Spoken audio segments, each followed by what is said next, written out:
Also, Mike, you go first this time. Good. Glad we set that up. Okay. There you go. Today's, this episode is also brought to you by Spicy Nuggets, given that it is the same day. All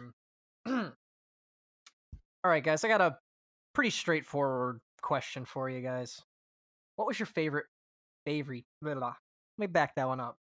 That was pretty straightforward, Kyle. What is your favorite? But you know what? Kyle, it wouldn't have been as bad if you hadn't set it up with, all right, guys, I got a pretty straightforward question for you. What's your favorite? Start it all over and take your time. Just start from the top. Yeah, I know. I think the issue is How now, brown cow? How now, brown cow? How now, brown cow? What? Listen. Christ. All right. Are you doing a quick what? It's funny that we're talking about a cartoon as Kyle has now turned into our Porky Pig. What's your favorite fairy tale as a kid? Oh boy. Anyway, Lord. That's the cut. We're keeping the Porky cut. Can I say it would be so great if after all this Tom didn't have an answer? Okay. All right, let's hope Kyle can remember English right now. All right, gentlemen.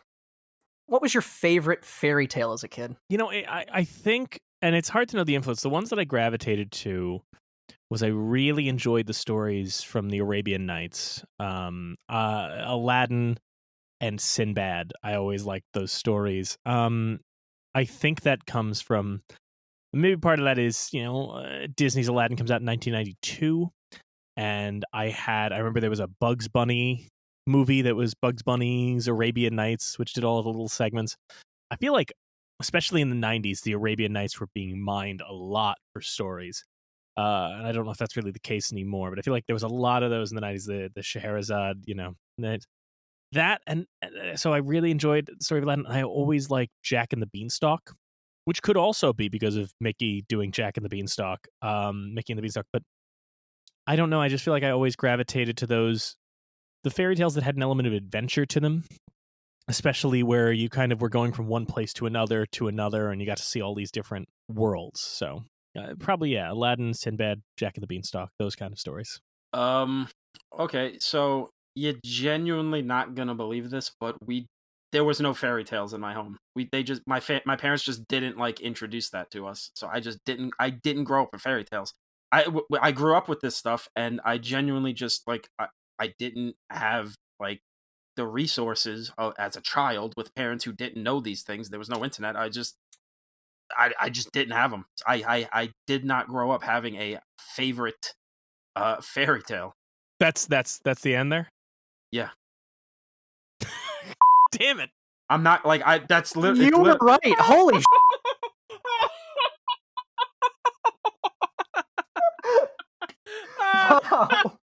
To be clear, I'm not laughing at you, Tom. I honestly, I love the answer. I just love that at the beginning of this, it was, Tom's not going to have an answer in the middle of this, and it's like, no, I had an answer. It was that I didn't have an answer because I don't have a favorite fairy tale.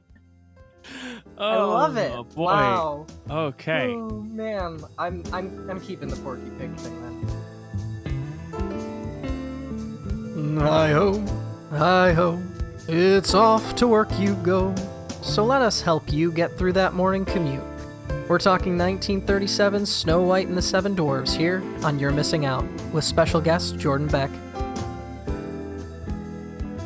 Our guest today is the Chief Operations Officer for Fun Academy Media Group, who's also a producer and a voice actor in the animated film Sergeant Stubby. Jordan Beck joins us today to talk about Snow White and the Seven Dwarfs. Hey guys, really glad to be here. Jordan, I'm so glad you came to join us. We haven't met, but we Twitter met through a mutual friend of ours, which is Alec Gillis, aka Vice Victus, who was on our show previously talking best years of our lives. He and I both bonded over independently coming to your film Sergeant Stubby and both being big fans of it. So we're so glad to have you on here to talk about this. Oh no, I think it's really great. And when you told me the concept of what we're doing here, I think it was I think what you're doing with this particular podcast is really I mean, I don't want to, chuff you up too much, but I think it's important, what we were just talking about, giving people an understanding of why classic films became classics. Oh, please chuff us up as much as you can. Oh, good. Right, and your hair is great too. Oh, if only you could see us. One of us might not have any, so Yeah, I'm Italian. I really wanted to have you on for this particular film because, part of what we do when we're picking guests is we want to make sure we can bring people on who have a unique perspective. And I was thinking about the fact that this film is notably, it's considered the first feature-length animated film. Technically not entirely true, because there was The Adventures of Prince Ahmed and a couple of other earlier stop-motion films, but this is the first feature-length Technicolor film, the first feature-length American film, animated film. And when Walt Disney was doing that, of course, everybody was calling it Walt's Folly, and the incredible difficulty of putting together a feature-length animated film without that kind of structure in place. And you, of course, know firsthand what that's like, having put together, helped put together a feature-length animated film independently yourself. That was you were a part of the team that put together Sergeant Stubby. Could you talk a little bit before we get into Snow White about your roles on Sergeant Stubby? Yeah, absolutely. So, for those who aren't familiar, Sergeant Stubby, it's known in the U.S. as Sergeant Stubby, an American Hero, and it's known in Canada and the UK and Ireland as Sergeant Stubby, an Unlikely Hero, is the 3D animated family film based on the true story of the most decorated dog in American history. One of the things we're proud of with this film, it is actually the first animated film of its kind ever to be based on a true story. Sure, you have your Baltos and your Pocahontases in the back in the past, but I hate to break it to our listeners, but willow trees can't sing, and I'm still not sure what a blue corn moon is. So there was a real person named Pocahontas, there was a real dog named Balto, but those were used as a jumping off point to tell sort of standard fairy tale. We wanted to use the animation medium, and in particular the CGI family animation medium, to tell a true story and use it in a way that really it hadn't been utilized for on such a large scale. And that's going to come back into play when we get into talking about Snow White, because Walt Disney was trying to use the nascent technology of animation to do something that hadn't been done before. Animation is an amazing tool. It is not, as a lot of people will like to pigeonhole it, a genre. Animation is not a genre. Animation is a medium.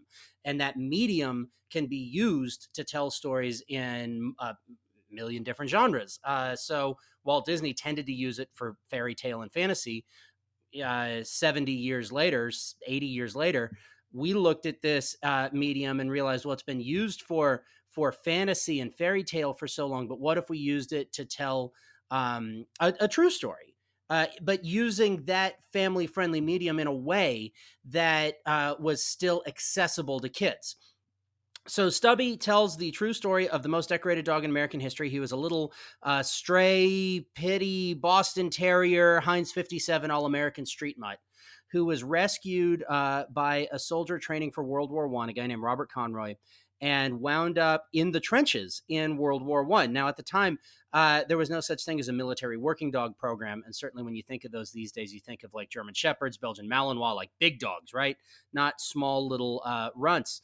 But so he had no formal military training. And the only thing they did teach him was they taught him how to salute. So when a commanding officer found him on the boat and says, how did this dog get here? The dog sat down and raised his paw to his forehead. And we show that in the film. And that's actually one of the things people say, oh, well, they just made this up for dramatic effect. No, that actually is part of the historical record. They taught the dog how to salute.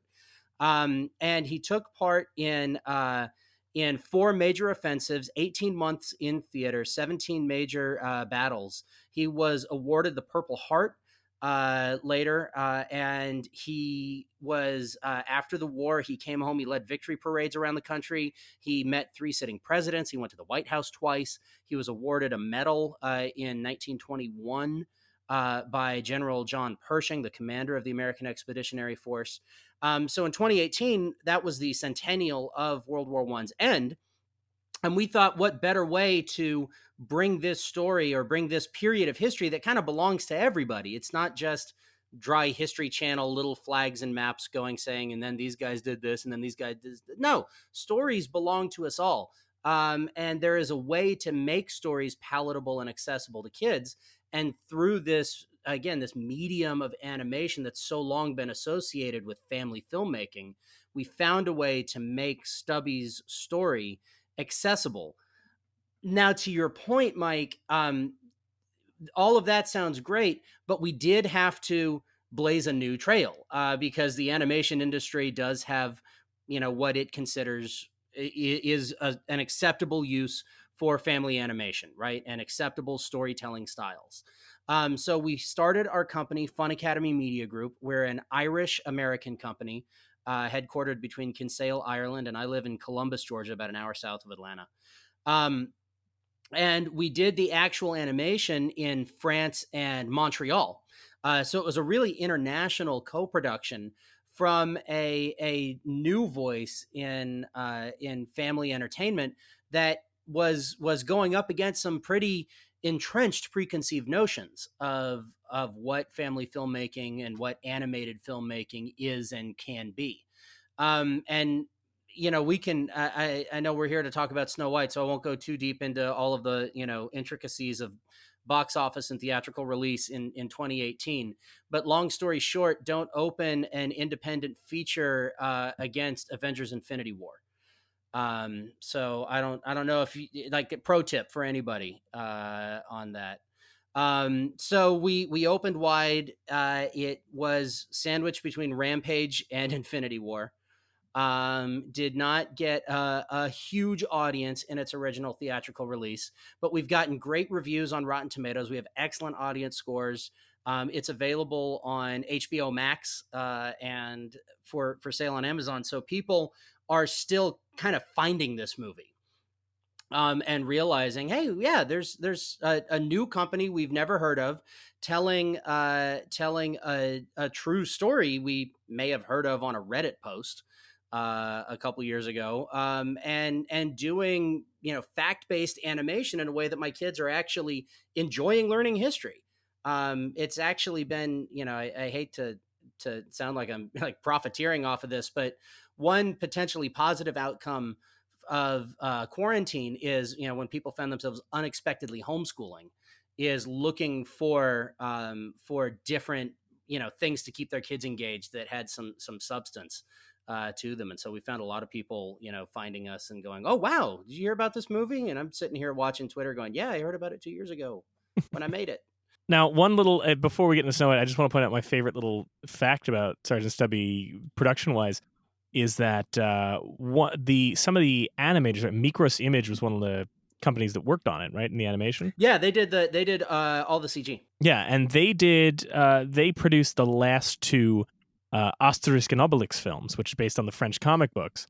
What I love about that is that most famous for playing Obelisk is Gerard Depardieu, yeah, who is also in your film because you have Logan Lerman, Helena Bonham Carter, Gerard Depardieu, and this fella named Jordan Beck are all voices in this film. Yeah, so the Mikros is kind of an interesting one in that, because as we talk about the sort of like the standard for what animated filmmaking can be, especially in this country, other countries I have sort of an America centric perspective on what family animation can be, because other countries and other cultures do different things. But Mikros has become a first choice service provider. So actually, they do Asterix in France, and we did our storyboards in France, but then it got transported over to Montreal to do the CG work. But right before us in the queue was DreamWorks' Captain Underpants. So if you look at the credits of Captain Underpants and Sergeant Stubby, it's almost identical, because they rolled straight off of that. That was actually a big deal. DreamWorks actually laid off a lot of folks in LA, and then started outsourcing with Captain Underpants, because they realized, wow, the quality is really great, and we can get tax incentives by doing the production in Montreal. So when the animators, and there's actually a shortage of animators in Montreal because it's such an in-demand place. So you kind of, as a producer, you have to pitch the crew on them volunteering basically to be part of your production, and not going across the street to Cinecite or Real Effects or somewhere else and jumping on another production. And routinely we got people who, again, all over the world, very few Americans in the crew, who were really excited coming off of Captain Underpants to do something so different. And now I've kept up with a lot of those guys, and they're on SpongeBob. The new Sponge, was it Sponge on the Run is the new one. That's a Mikros production. A lot of guys that I know who worked on Stubby have been on Scoob. They were on the Playmobil movie. Some of them even, like the VFX guys, went over and did like Deadpool 2. So it's really interesting to see the breadth and the type of work that people who worked on Stubby have gotten before and since. And Stubby's just this really, really strange outlier in all of their careers, because there's never been anything like it before or since for him. Now, we're going to dive into Snow White, and to start that off, I am going to read the National Film Registry statement as to why they inducted it, and then we're going to get into our own reasons for why we think it matters. So the registry said, a virtual watercolor painting come to life, the details in the Disney animation never fail to amaze. The kind and beautiful Snow White charms every creature in the kingdom except one, her jealous stepmother, the queen. When the magic mirror proclaims Snow White the fairest one of all, she must flee into the forest, where she befriends the lovable 7 dwarves. When the queen tricks Snow White with a magic apple, only a kiss from her true love can save her. So that's why the registry says they inducted it. Now, Jordan, I will let you know about these. We never know what we're getting with the registry statements. Sometimes they're a full paragraph. Sometimes they're just a plot synopsis. At least we got this opening line that says something more than just the story. Right. But, still, not a lot. But it is one of those ones that it's a little rough. I mean, we've talked about this before with this show, and kind of the dilemma we have sometimes with these movies is, you would think, if you were going into this, like, oh, Star Wars will be easy, but the crowd will be hard. And it sometimes is the opposite, because movies like Snow White or Star Wars or The Wizard of Oz, like these films we grew up with, there's this instinct to kind of go, well, why does it matter? Well, because it's Star Wars or it's Snow White. Like, these are obvious. There is something about this that's so, essential. So I'm looking forward to us kind of digging into this and finding what works. Well, I think one thing right off the bat there, you're right when you say that we grew up on these films.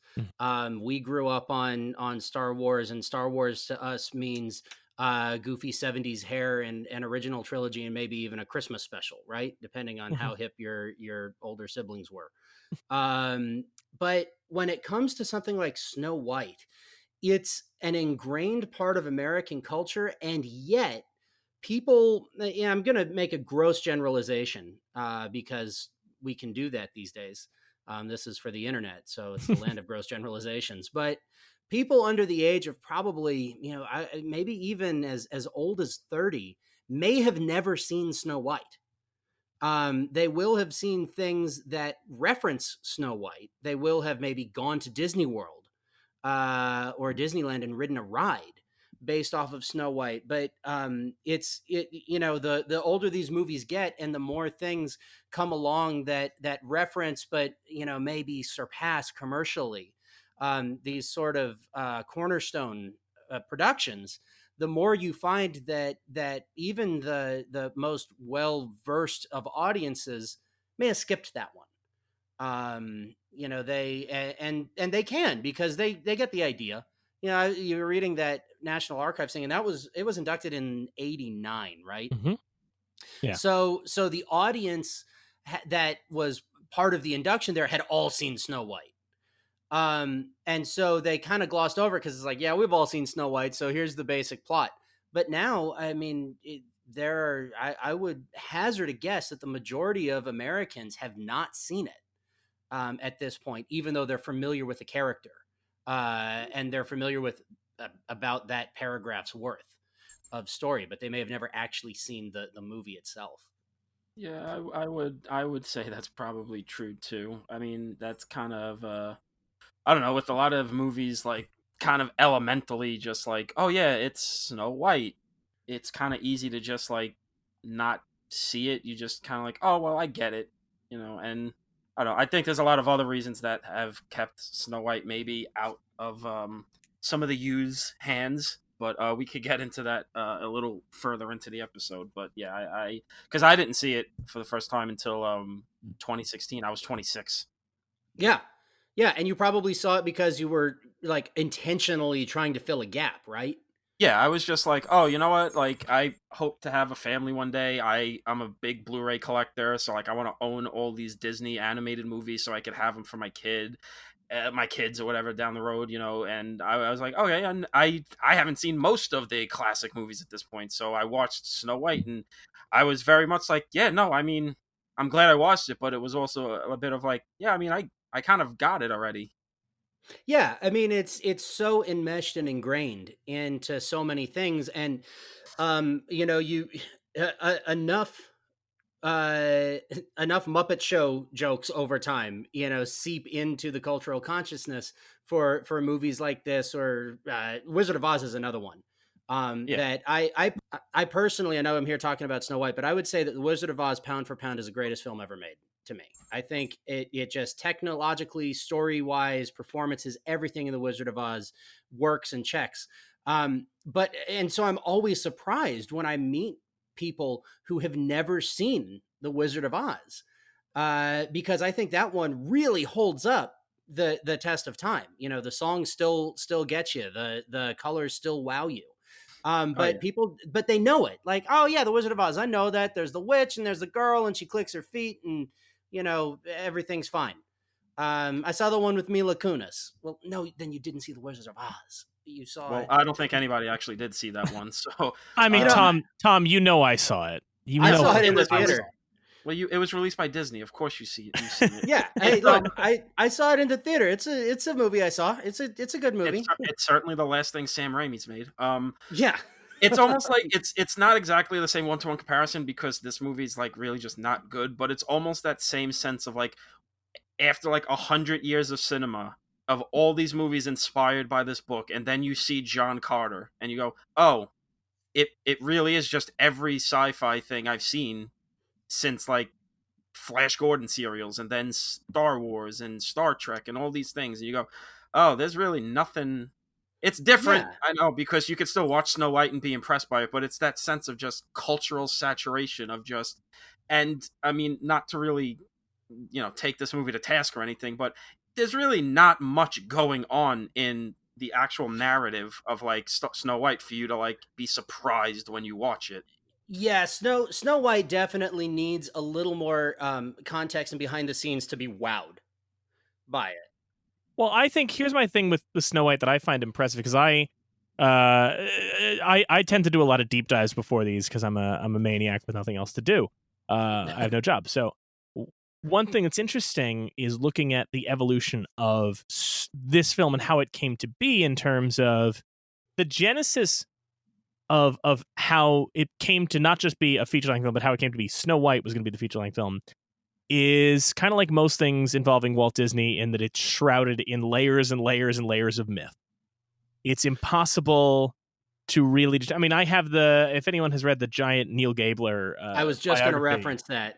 Yeah. If anybody's interested in Walt Disney, that's sort of the definitive work.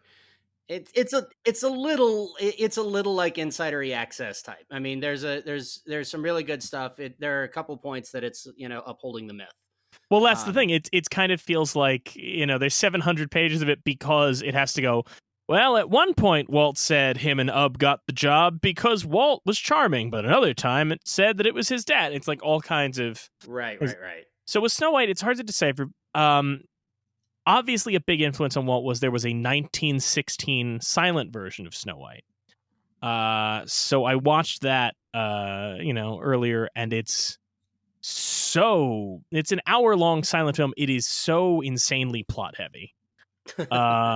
It's like spends so much time on, well, I'm the prince, and the prince was supposed to go off to war, and he was betrothed to his cousin, but then he met Snow White, and he was charmed by her, and then the wicked queen told the huntsman, who we've seen the huntsman has a wife and kids, and the wicked queen said, if you don't kill Snow White, I'll lock them in the tower. And it just spends so much time getting to where it's going.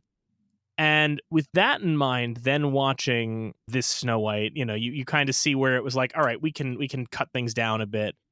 The other influential Snow White film that Walt will probably never acknowledge, well, would have never acknowledged. He is, in fact, no longer with us. Yeah, until they unfreeze him and ask him. But the other Snow White that's hugely important, that would not be acknowledged really, is the Fleischer Snow White. Betty Boop.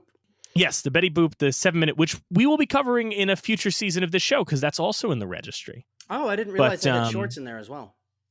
Oh, they have shorts, they have documentaries, they even have Let's All Go to the Lobby is in there, the Zapruder film is in there. We're going to be having some weird times soon. That's awesome. Oh, yeah. So Betty Boop is, the Betty Boop Snow White, which is about 7 minutes long, and it is essentially using the plot of Snow White. It's very briefly just evil queen, Betty Boop. Betty Boop winds up in a coffin, and then it just becomes a rotoscope of Coco the Clown doing St. James Infirmary. And it's actually Cab Calloway that they're rotoscoping. Yes. Yeah. Yes, it's the Cab Calloway St. James Infirmary, which is the same. They would use him for Minnie the Moocher and the Old Man in the Mountain. And but so that comes out in 1933. And the best I can parse, because it's all myth, but it seems like Walt maybe wanted to do a feature at that point anyway. Maybe he didn't. Seeing that Betty Boop Snow White reminded him of the 1916 Snow White that he had seen so many times. And that was like the decision of, we're going to do it. We're going to make a feature, because at this point, shorts were not making a profit as much anymore. You know, the animated shorts were costing more and more, and they were bringing in less and less. So it's the same way that Charlie Chaplin recognized, I have to step away from doing the shorts and start making features.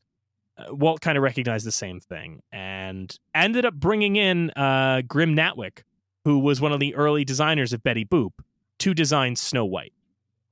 So if you look at the early designs for Snow White, and they even have it in the special features on Disney Plus, so anyone can see these. The early designs for Snow White have the tiny lips and the big eyes and are more curvaceous and look much, much more like Betty Boop. But Walt did not appreciate how raunchy she was, and so asked them to go for a less provocative look, because, well, that's Walt Disney. He was a complicated man.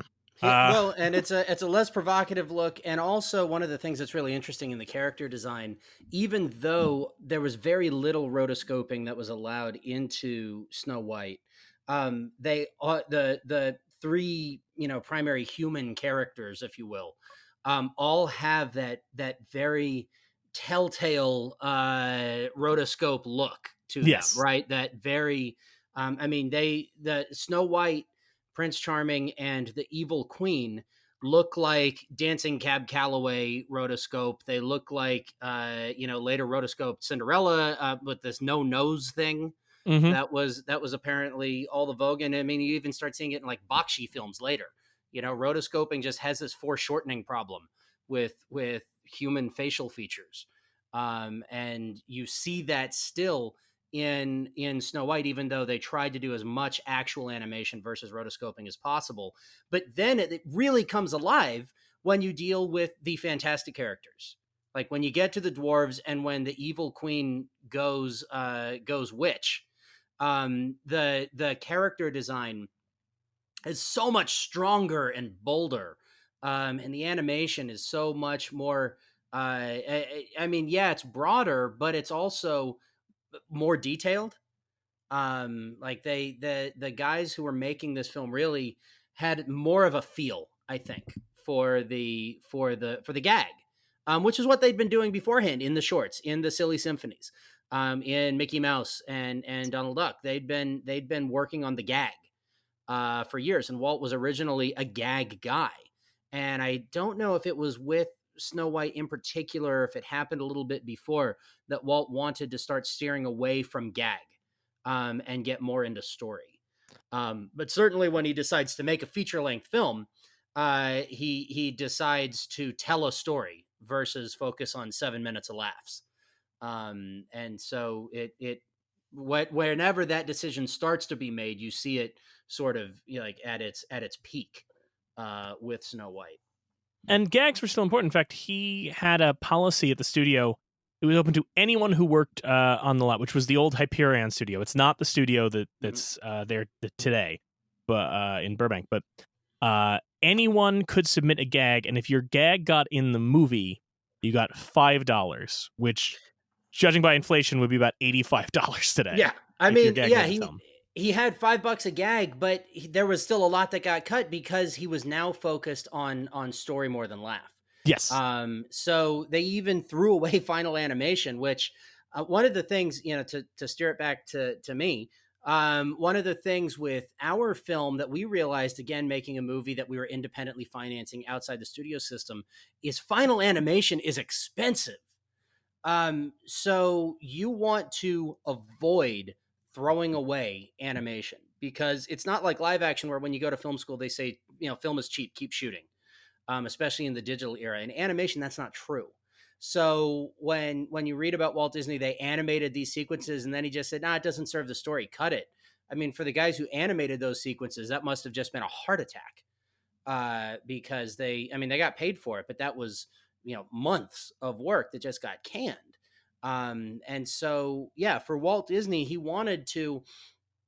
started as a gag guy. I mean, he started doing comic strips, and most of the animators at Walt Disney Studio at the time were not trained artists; they were comic strip artists. So everybody was really well honed on making simple characters do funny things.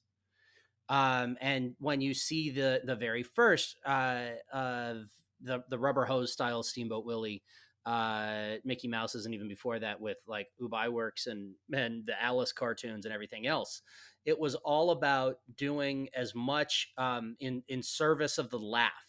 But Snow White is the first time that it's no longer in service of the laugh; it's in service of the story.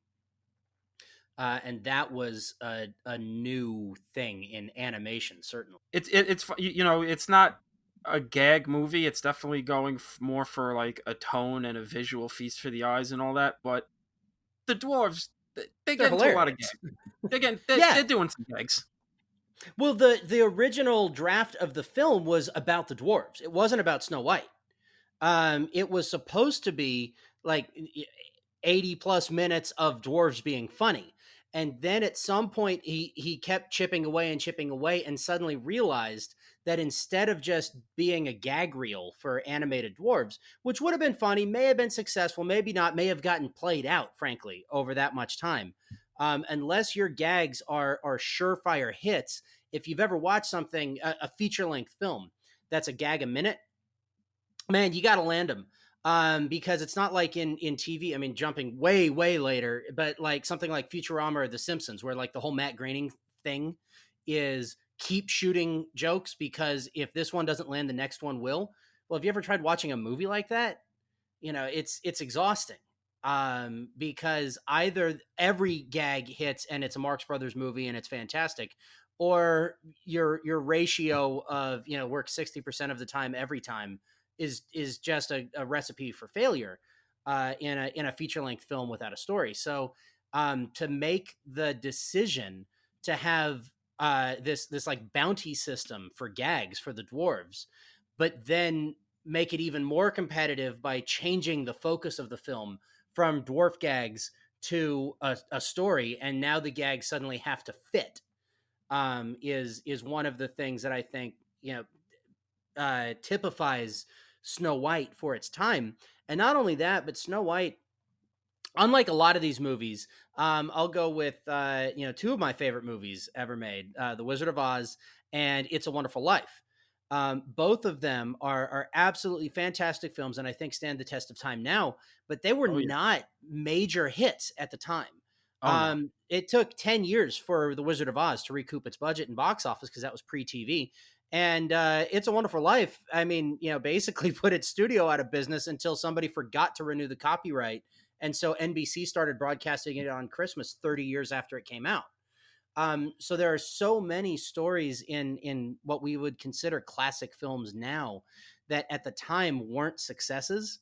Snow White is actually one of those weird anomalies. Oh, and then a lot of films that were successful in their time become problematic later. Gone with the Wind is a great example, right? Huge box office hit, but another movie that people don't really see very much anymore because of other reasons. Oh, believe me, we covered that on a previous. So either the films are like huge hits and everybody forgets about them, or they're huge flops and 30 years later somebody realizes that it's free to show on TV. But Snow White is actually the rare film that was a huge success at the time.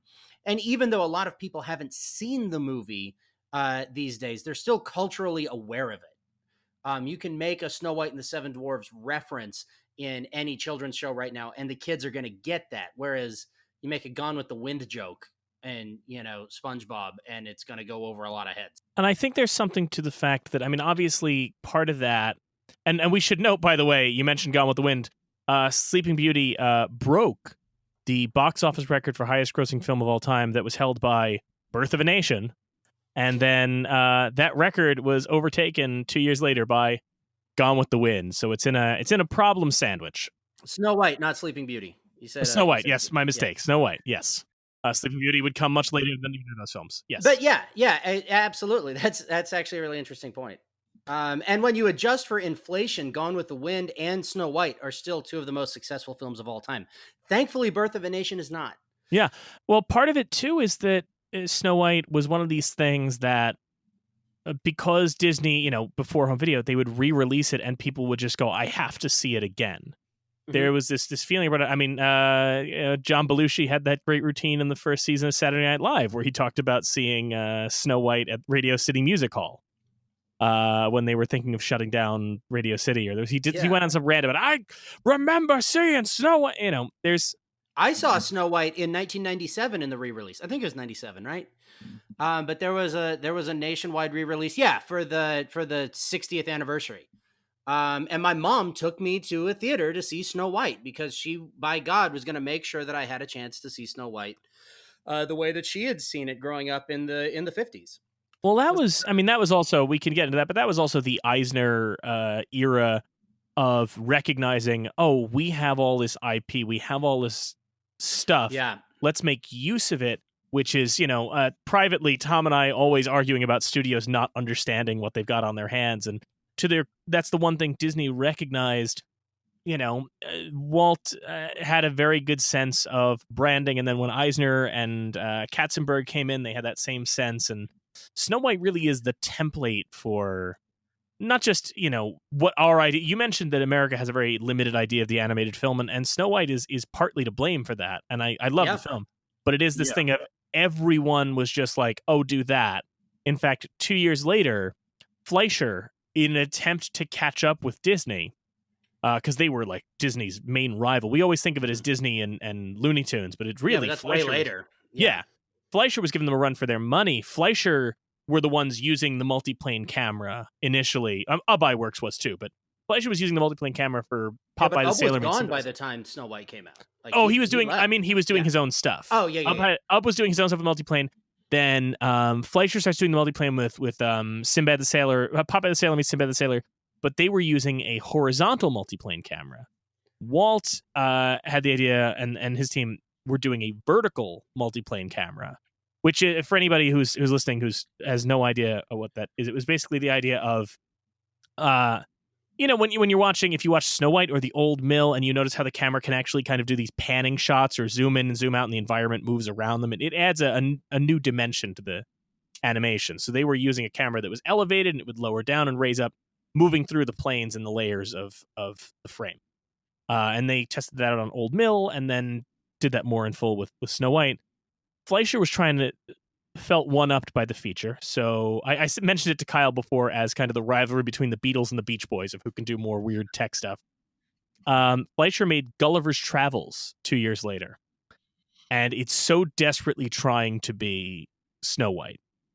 It's using the Lilliputians instead of the dwarves, but they still have songs. It's still following the exact formula, and so much worse, almost interminable. But everything is trying to follow that. And of course, Disney tries to follow that recipe after a bit. Not right away, though. I want to say, to their credit, he doesn't immediately do another princess film. So Disney doesn't immediately do another princess film after Snow White, but that's where you start to get into those like tragic, if only we'd known how good this was going to be later stories, right? Because he follows up Snow White with Pinocchio, which I think is of the original Disney features is probably the true masterpiece. But Pinocchio wasn't a hit. Bambi wasn't a hit. Fantasia was truly Walt's folly, because he tried to install this wackadoo sound system that no no theaters could actually run, so he had to put Fantasia on a road show where they'd like go around like a concert tour. It's like the Grateful Dead rolling in with their wall of sound just to watch Fantasia. So yeah, Walt was definitely pushing the boundaries for years, and it wasn't until he came around and was like, "All right, princess movie." Post war, he finally got the memo that if he wanted to keep this operation going and he wanted to keep pushing boundaries, he had to give them Cinderella, like give the people what they want here.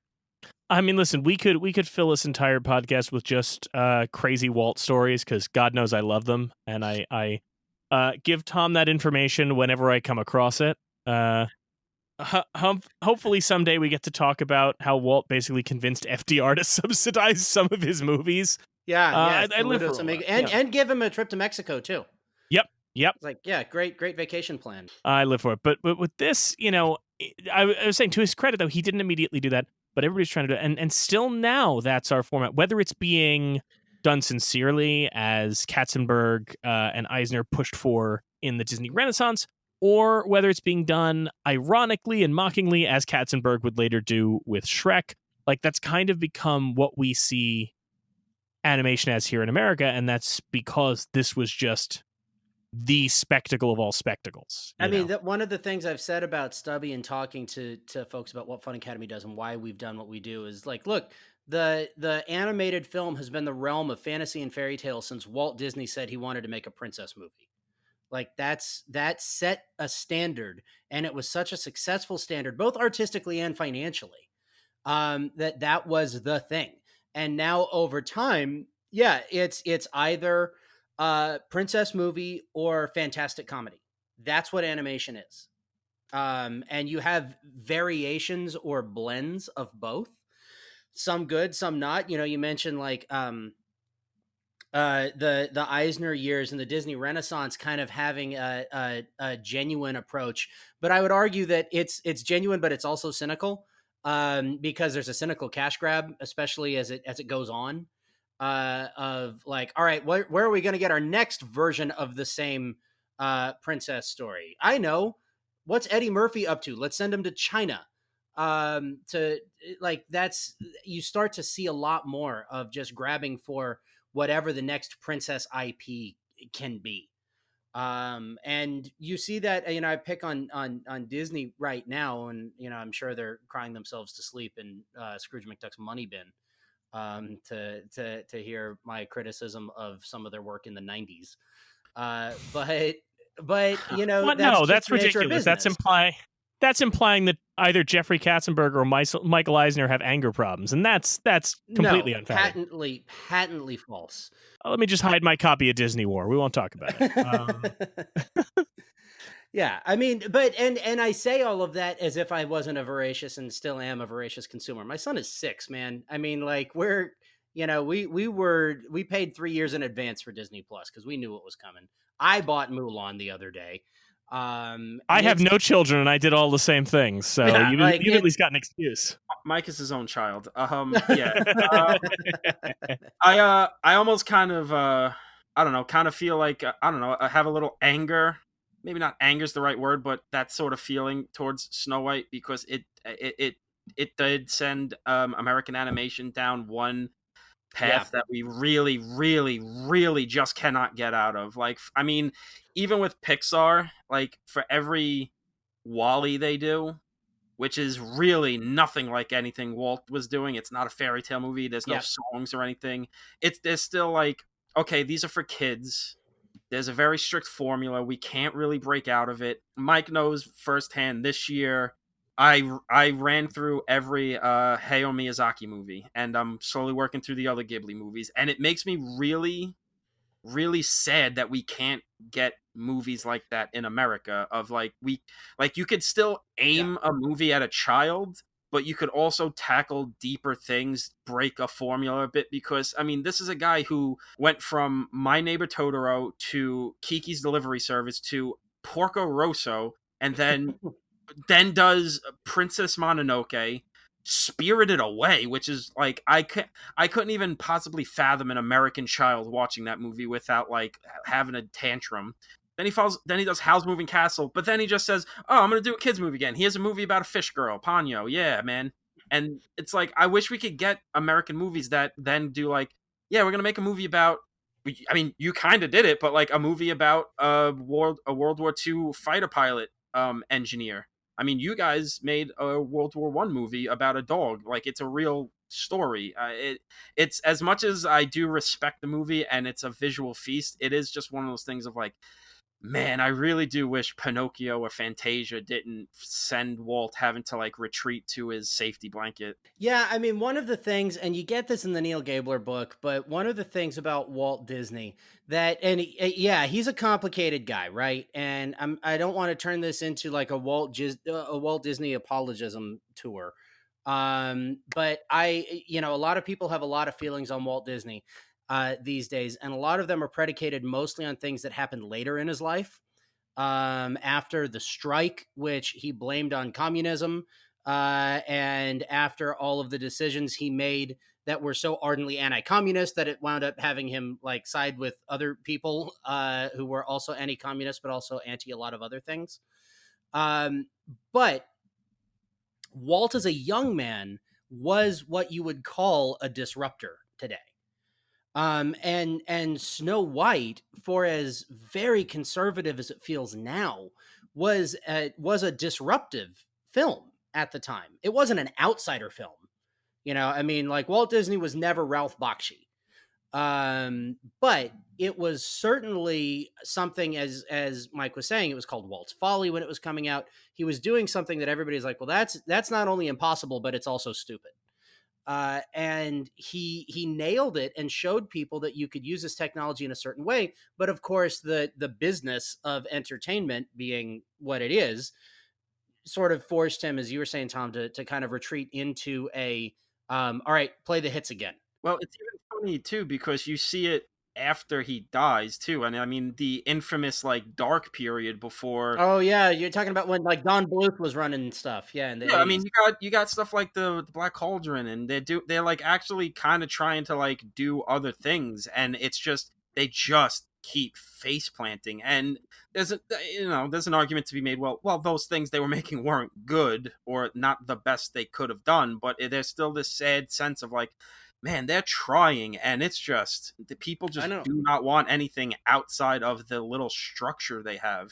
I'll let Kyle decide whether or not he wants to bleep this, but The Fox and the Hound is fucked up. I mean, like that is some rough stuff for what you would consider now. And it was some rough stuff for what Disney considered, because after The Fox and the Hound, a couple years later, Don Bluth was out and Michael Eisner was brought in to commercialize the IP. I mean, the Black Cauldron's some crazy heavy metal nonsense of just like, yeah, man. It really Like, is. like I watched that this year. Well, I guess maybe in December with Disney Plus, but I watched it. And I was like, yo, this movie's great. I mean, it's not the greatest thing in the world, but like, this is heavy metal. This is like really well animated. I'm digging the hell out of this. But like, there's a part of me that's also kind of like, all right, well, those failures at least led them to making, the Great Mouse Detective, and I grew up in the '90s, so I have more of an affinity towards Aladdin and The Lion King, but it's still just like, ugh, like they were always trying, and then every time they try, it's just no, and we're kind of. I mean, seeing that again of them just very, very, very strictly sticking to a formula, even if it's not the best thing in the world to do. One of the things that was interesting to me about Disney in 2012 is Disney put out one of my favorite Disney animated films they've ever made, and that's Wreck-It Ralph. Mhm. Uh, Oh Wreck-It yeah, Ralph is so brilliantly meta. So, I mean, it's got like the South Park member berries all over it, but in a really fun and engaging way. My son loves games. That's something that he's really interested in. And Wreck-It Ralph has been his favorite movie since he was born. There's just something about that storytelling style. I mean, a guy from Futurama helped Helmet, so there's certainly different layers. But I couldn't help but feel when I saw that movie when it first came out in 2012, this feels like a Pixar movie. And Mhm. if you remember, that's the same year that Pixar made a princess movie, Brave, Yep. which Patrick Doyle, who did the music for Brave, actually did the music for Stubby. And I love Patrick and I love his music and I like Brave. But I couldn't help yeah. but feel that the studios got inverted, that Ralph was a Pixar movie and Brave should have been a Disney movie. Well, I mean, because Pixar went on a real kind of rough run while Disney's animation was really hitting a big kind of strong stride for a bit there. For Wreck-It Ralph, Frozen, Moana, they were doing these things while Pixar was like, all right, you guys want to see Mike and Sully in college? I guess I don't know. Hey, I like that movie more than Old School. I'm just throwing it out there. Hey, I listen, think I dig the movie just because you can never go wrong having Billy Crystal and John Goodman just interacting, even if it's a cartoon. I'm still waiting for that Disney Plus show. Come on, guys, we need content. Yeah, exactly. You're running out. We're running out. I mean, Mandalorian's going to only be 8 And episodes. You can't keep us on the hook forever you with 8 episodes. you have my 30 Mulan dollars. Let's go. They don't have mine. I'm gonna sneak into Mike's house late at night and just watch it and just be like, "Ooh, this is mediocre." Yeah, you're gonna sneak into his house and go, "Well, that was a movie I saw." This Well, that was a movie that Mike spent money on and I didn't. I mean, I actually did like it, but Mulan the animated film is not one of my favorite. No, it's not. I mean, I like it as much as like I Yeah. understand it's not really for me. I know kids will like it more, and I also know it's very important to the female audience. But I just remember watching it, and kind of why I do want to see Mulan. I just remember going like, oh, so all these songs and Disney crap is kind of taking me away from like the story I want to see, which is the Mongolian War. Like I want to see all this cool war stuff. And I'll say this about the new live action one, and this actually will tie it back into Snow White, or you can cut it. But while we're here, so I felt like when they made this Mulan live action, they ripped out all of the Disney princess movie tropes, right? They ripped out all of the stuff that Walt Disney started doing in 1937 that were still being done in 1998. But they didn't replace that with something equally as fun. Yeah. I was thinking that Mulan live action was going to be like House of Flying Daggers. Like I thought they because all the marketing and everything looked like they were just going to go straight wuxia. This is going to be hero. This is going to be Shaolin soccer, and they didn't replace the songs and the Eddie Murphy jokes with I think enough of like the kung fu craziness. And I think they did that even though they have stated that the Chinese market was really important. They were still looking at the American market being their primary. And they didn't want to fill up the movie with a bunch of stuff that they were afraid Americans might think was cheesy or weird. But they do some wire fighting, I but mean, not like all of it.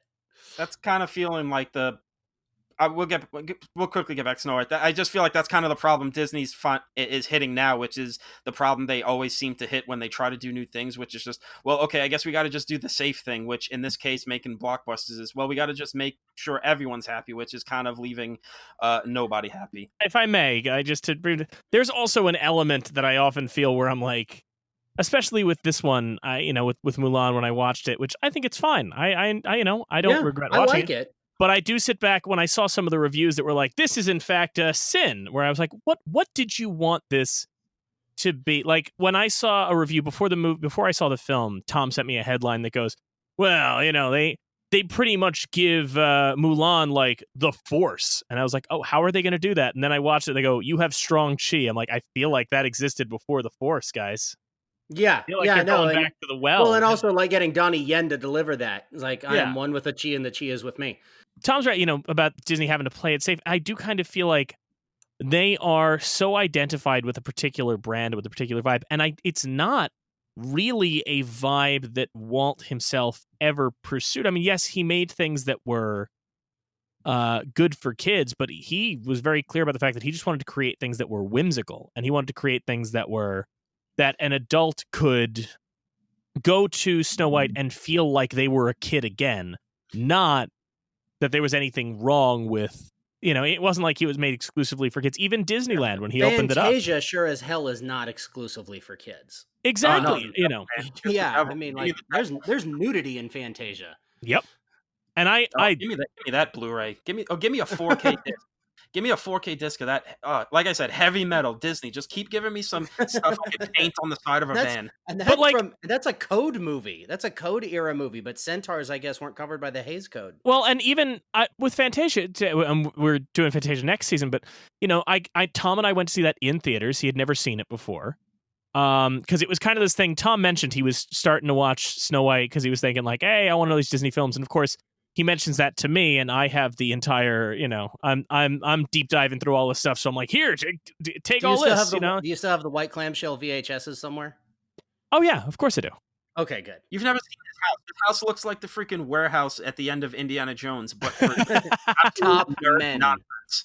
Yeah, top men. I've met the top man that runs that house, and he is psychotic for merchandise. Believe me, if I had to pick the most obscure piece of Disney merchandise in this house, it's got to be either my Nutcracker in the Four Realms full-size Nutcracker or my Hot Toys Tonto. It's going to be one of the two. Obscure, that Nutcracker in the Four Realms was obscure as it was in theaters. Oh, God. I saw that opening weekend. They're being inspected by top men. Oh, boy, top men.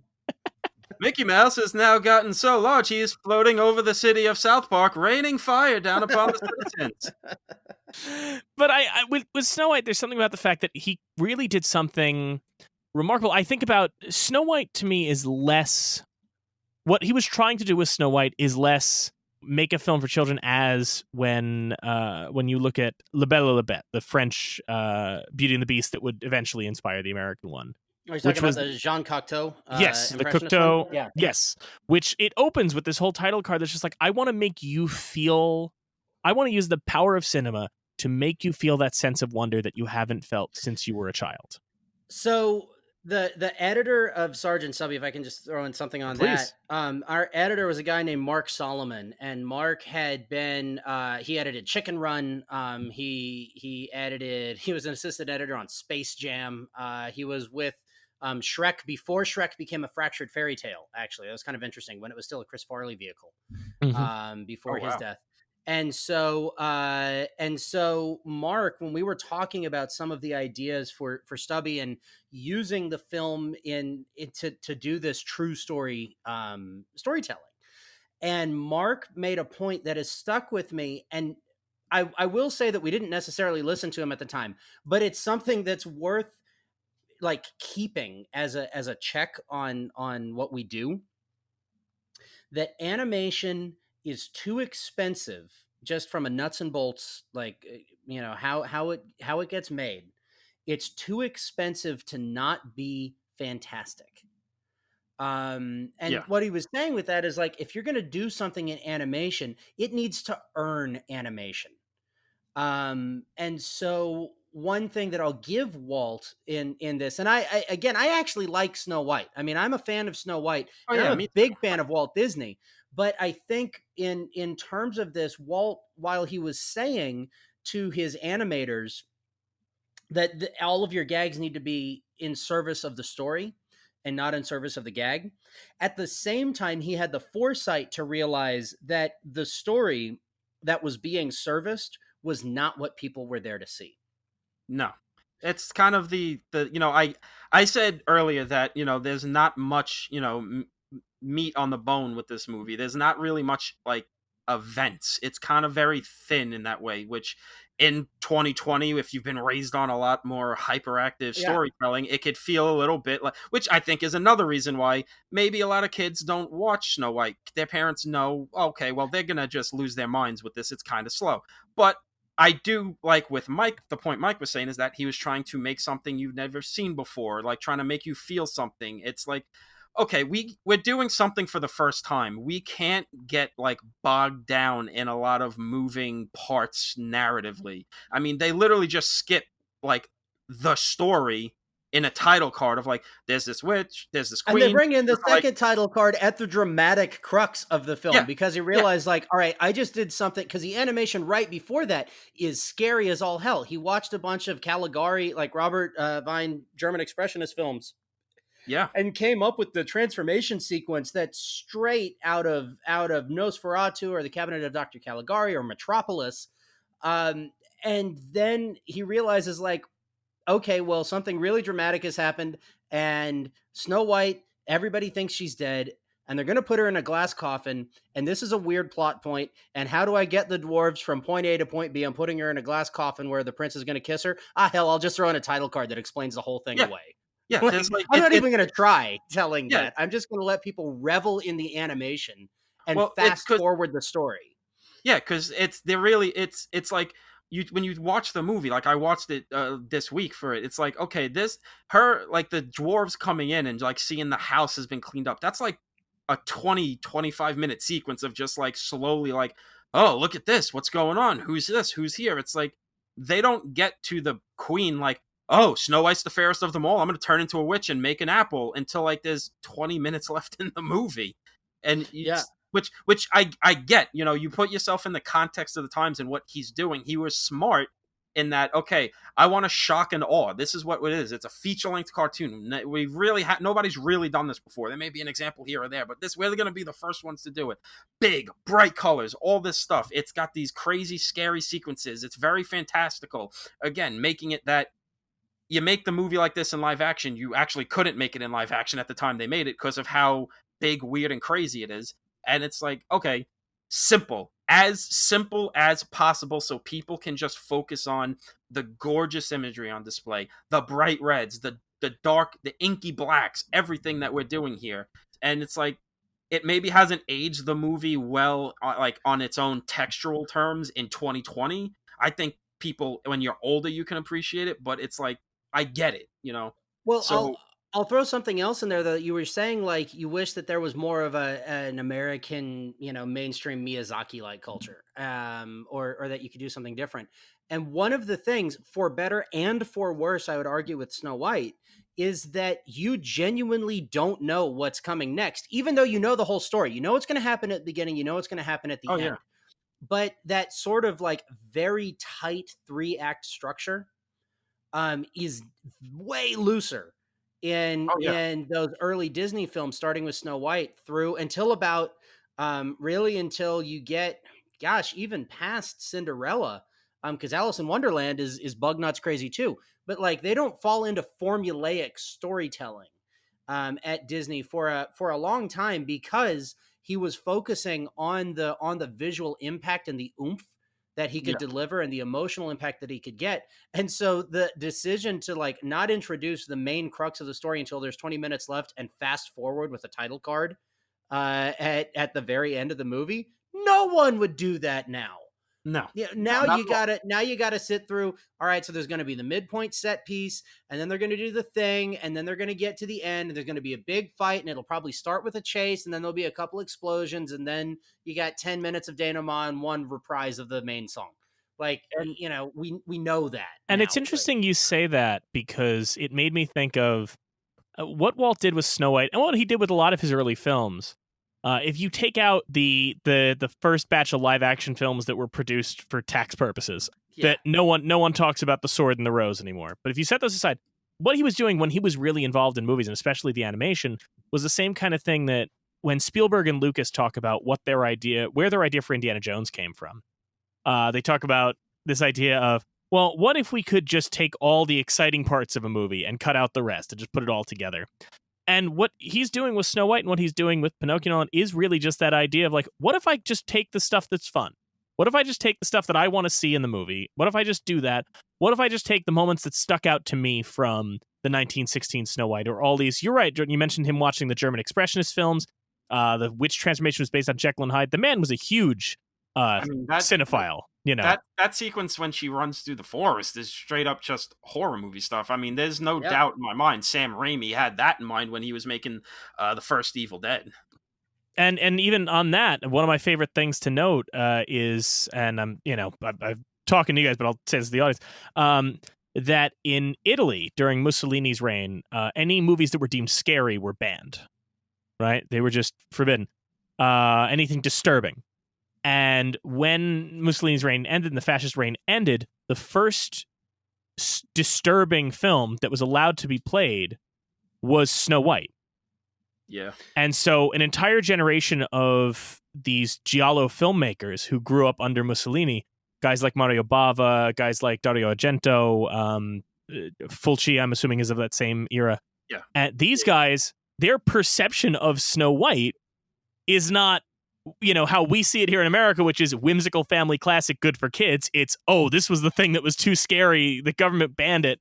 And so when you look at all those posters for those old giallo films, there are so many of like women covering their faces and screaming with bright colors that look like they were taken out of the Snow White forest sequence. I mean, this is it like watching it now. I've This is the first time I'm watching it since learning that fact. It is really wild that to know that, because it is like a proto giallo in many ways. I mean, most giallos are about a dark-haired pale skinned woman being haunted by some monster with some nonsensical elaborate reason to destroy her, which is, I mean, that's this movie. You know, it's more about not so much 3-act structure or whatever. It's not like very linear. There's this nightmare logic thing to it. It's all about the bright colors. That's Snow White. That is this movie. It's wild having that lens on it and being like, oh wow, I can 100% see Dario Argento thinking about this when he's writing The Bird with the Crystal Plumage or Suspiria, which isn't giallo, but same. It's an Italian horror movie. It's the same thing. Yeah, it's wild watching it with that lens over it. Yeah, I actually didn't realize that part. That's really interesting. And you say that, and the like Italian films that are haunting and terrifying to me are the neo-realist ones. Mhm. Those are Yeah. just harrowing.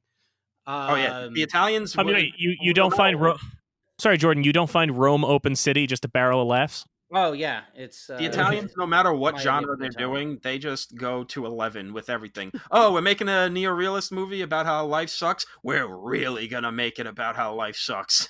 Yeah, I mean Umberto D just haunts me to this day, and I haven't seen that in 25 years. A Special Day is especially unsettling now. So, really just a haunting one. I do want to note too, when Tom was mentioning how scary it is, one of my favorite facts, and Tom hates when I bring up theme park stuff, but it's even more relevant now. Well, please Jordan, let's talk theme parks. I love it. oh yay. I No, love but it. Tom, I think you'll dig this. Jordan, now I'm assuming, but I'll tell Tom about the original Snow White ride, right? Mm-hmm. So, Tom, you may know this. So, the Snow White ride, one of the earliest rides in Disneyland, was called Snow White's Scary Adventure. And it was this idea, Walt had the idea of, oh, people will want to ride the ride from the point of view of the character. So, Snow White never shows up in Snow White's Scary Adventure because you're supposed to feel like you are Snow White, which means that in the ride, you are initially subjected to a bunch of trees and things trying to kill you. Then you see the dwarves briefly. Then the ride ends with just watching the witch trying to drop a giant boulder on you and kill you. And then she falls back and dies. And that's how the ride ends. And they had to change it because it was too disturbing for people. All right, that's pretty metal. I'm not gonna lie. Yeah. You can't. And the new one at the Magic Kingdom is actually pretty awesome too. I mean, The the Seven dark Dwarfs Mine ride. Train? Yeah, that is Yeah. really, really cool. If you haven't had a You chance to think, ride that. You think Spielberg and Lucas went on that ride, and that's how they came up with the boulder sequence in Raiders? No, they stole that from a Donald Duck comic. Which Isn't I that can't also even. What happened with Inception? Yes, I can't even get into Carl Barks. That'll be a whole year-long podcast. I can't even. I just got my my newest volume of the Fantagraphics Mickey Mouse comic strips. I'm too deep down the rabbit hole. But I do want to talk. Tom was talking about the visuals in terms of giallo. I mean, I really want to talk about the fact that part of what makes this stand out, especially compared to the other films of the time, and even looking at the ones that came later, is just how much care Walt put into the art. I mean, he was an artist himself, and he would do that throughout his career. I mean, obviously. If you look at the work, I'm blanking on the artist's name right now, who worked on the backgrounds of Bambi, Tyrus Wong.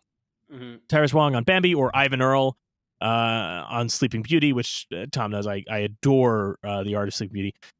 And Snow White too. I mean, you look at that and it's just the backgrounds are so exquisite, really detailed. And Well, one of the things with Snow White that you see is the beginning of that very Disney formula that still exists to this day, even in the CGI world. But make the backgrounds pristine, as close to, if not photorealistic, at least have a degree of here's an SAT word for you, verisimilitude. Like make sure that the backgrounds and the environments feel real and lived in and tactile. And then you can slap your goofy characters on top. Yes. And let the characters have that sort of cartoony personality, but really pay attention to the art in the background. And that's one of the things that, again, with Snow White in particular, the notion, and I think it's just a Depression era notion of like standards of beauty, right? But the idea that in order for the backgrounds to be as beautiful as they are, and for the funny characters to be as funny as they are, you had to have this sort of like elevated, non-funny, beautiful version of the serious humans, quote unquote.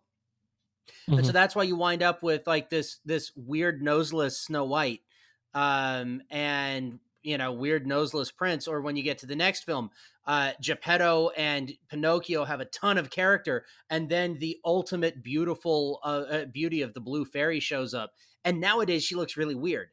But to Walt and his audience's eyes, oh no, she's beautiful, and everybody else is silly looking. But using that sort of standard of deep focus, beauty with the character designs for the important characters, and this really art painterly quality in the backgrounds. Well, I say painterly, but painterly in fine art tends to refer to something where you can see the brush strokes, you can see the artist's hand. So in Walt's case, that's actually not true. They weren't photorealistic. They might be somewhat impressionist, but you don't get into like painterly abstraction until the 60s. Well, you get a little bit of that in the backdrops of Bambi, though. You get a little bit. Well, it gets more impressionist in the backdrops of Bambi. Yeah. But sort of like, Tom was pointing out, Disney is very cyclical, and I think the entire entertainment industry is cyclical in this regard. Oh yeah. Where you have about 20 years of runway before something's got to give. And Disney had in its case basically 20 years from 37 to 57 of making films that had a very similar approach to art, and things that deviated from them really didn't do well, like Alice in Wonderland, for its time, because it was too out there. But when they got to the 60s, God, we got to change it up, and you get 101 Dalmatians.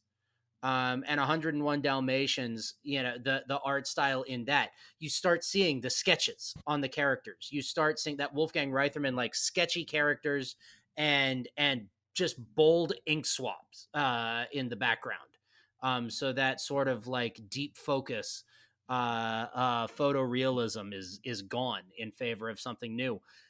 But then they still managed to integrate it in what I think is, sort of like, if the greatest of that first generation is Pinocchio, the Jungle Book, where they're doing deep focus in the Jungle Book, and they're doing painterly leaves and backgrounds, and they're also doing very sketchbook quality characters and things on top of it. It's really, really an interesting blend of art styles and a blend of narrative styles, because that's another movie where I genuinely don't know where it's going to go next. And it's funny you mentioned the sketch style, because that's one of those ones that I feel like the sketch style weirdly creeps in just as Walt is on his way out. Yeah. And then it gets so bad to the point where, and I love the way it looks so sketchy and scratchy in 101 Dalmatians, but then you skip a couple years ahead to The Rescuers, and it's almost unwatchable. It's too much. It's so much. And that's where, like, you had, okay, we need something new, we need something different, and so you get 101 Dalmatians, you get Sword in the Stone, you get the Jungle Book, which was also the last animated film that was in production at the time of his death. And after the Jungle Book, you get Robin Hood, which I have very fond memories of. I love it. Again, my son is 6; he loves it, but it definitely has quality control problems when you separate the nostalgia and the joy of Peter Ustinov's voiceover in that. And then you get into the Rescuers and everything, and into the 80s when Don Bluth came in, they tried something different, but it just wasn't clicking. And so the Eisner Disney Renaissance comes in after that and takes them back to I was reading something in preparation for this, that the last film to use a multiplane camera was The Little Mermaid. Oh my God! Oh, Jordan, God! Jordan, you stole my ending. You stole my ending. Were you so excited to have a Little Mermaid fact handy? I will now. I don't know if Kyle will keep this or not. Literally at the end of each episode, what we do is, after our guests leave, Tom and I pick a different film to go in the registry. And my entire argument for Little Mermaid, like I was telling Kyle beforehand, is, well, actually, it's interesting. It was the last film to use the multi-plane camera, and it represents. And I was like so proud of myself that I was like, this is going to be such an interesting point. And All right, scrap it. But I'm going to tell you this. No, keep it in. Keep it in. We need to keep Mike humble. Keep it in and double it. No, all right. So let me just ask you this. You know, I'll be the interviewer now. What's the first movie you guys remember seeing in the theater? For me, it was the re-release in the 90s of Oliver and Company. For me, it was Pocahontas. I vividly remember that because I remember that we were sitting in the theater and it got about 5 minutes in before the film burned out on the projector and we had to move to a different theater, which is a thing that no child today will understand. I had that happen to me 3 times on The Matrix. Well, Tom had that happen. If we can dip away from Snow White, Tom, please tell your story of your film burnout because it's the best film burnout story. So me and my friends went to the midnight screening of Machete. And oh wow, it was like shifting into the third act. Jessica Alba gets on a car and she's giving this big speech, blah blah blah, we gotta go fight the bad guys. And as she's giving, like, she finishes her speech, it's like, rah, you know, arms in the air, yeah, it burns out. And we think, because me and my friends were like, movie, yeah, we were the only like 10 people in Nassau County that apparently saw Grindhouse based on the box office receipts. We were like, oh, this is part of the joke. We started laughing like, oh yeah, this is great. 10 minutes go by, we go, okay, something's wrong here. And 10 minutes after that, the manager comes out. It's like, okay, guys, sorry, but the film burnt up. We can't finish it tonight. Come get your free passes and see it whenever. So I still haven't seen the third act of Machete. He kills a lot of people. Get out of here. Yeah, Machete kills. Get out of here.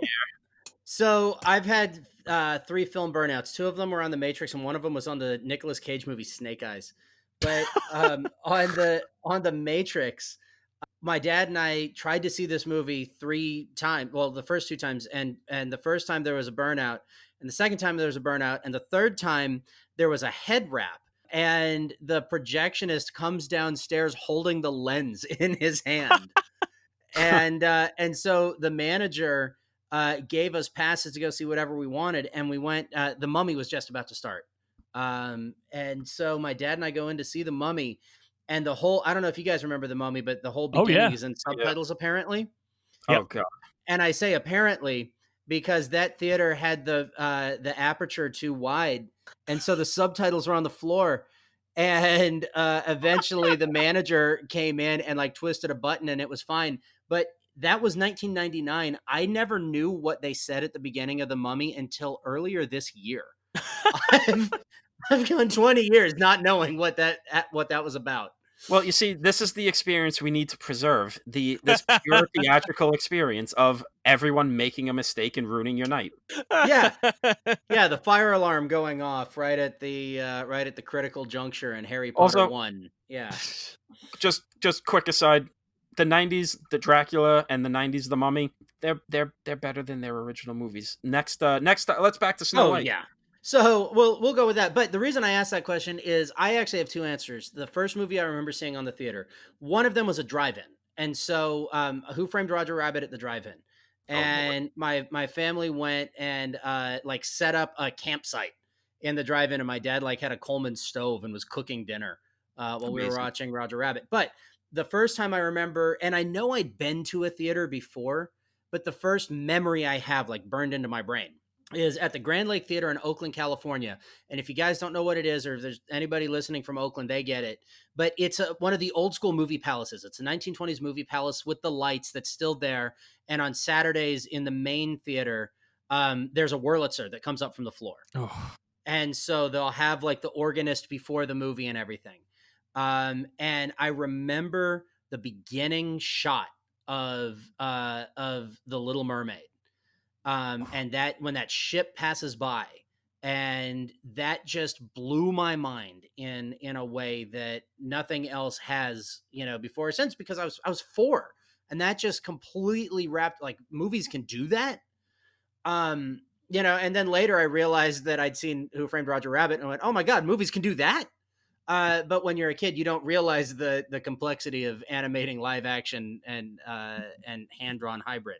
We talked about that very feeling at the opening of our Star Wars episode, that idea of just like, if you love movies, it's because you went to the movies, and it's exactly what you said, which is you went to the movies, saw something, went, oh my God, they can do that, and then you've been chasing that high ever since. Like, that's what we love movies for.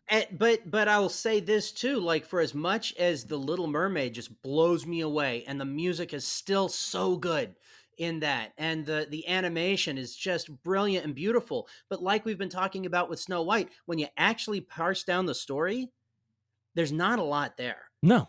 I mean, Not much going on. Because it was the same, it served the same purpose in a way, which is to kind of go right. like, it's let's getting us to, and but it's funny because we talk about animation and it's like, yeah, the whole point was to get us through the musical numbers and the plot be damned, and it works. But then you say the same thing about an action movie, and it's like, that movie sucked because they were only just trying to get us to the next car chase. Well, see, that's what you think. We're from Brooklyn, where there's a lot of hip genre folks, and they'll basically tell you, who needs a story? Look at how many cars blew up. So, it goes both ways. Yeah, and then there's like oh no, well, everybody else hates the A-Team. I'm gonna love it. And incidentally, I do love the Liam Neeson A-Team. Yes, we all have one. Such a great movie. A-Team was great. Sharlto Copley was amazing.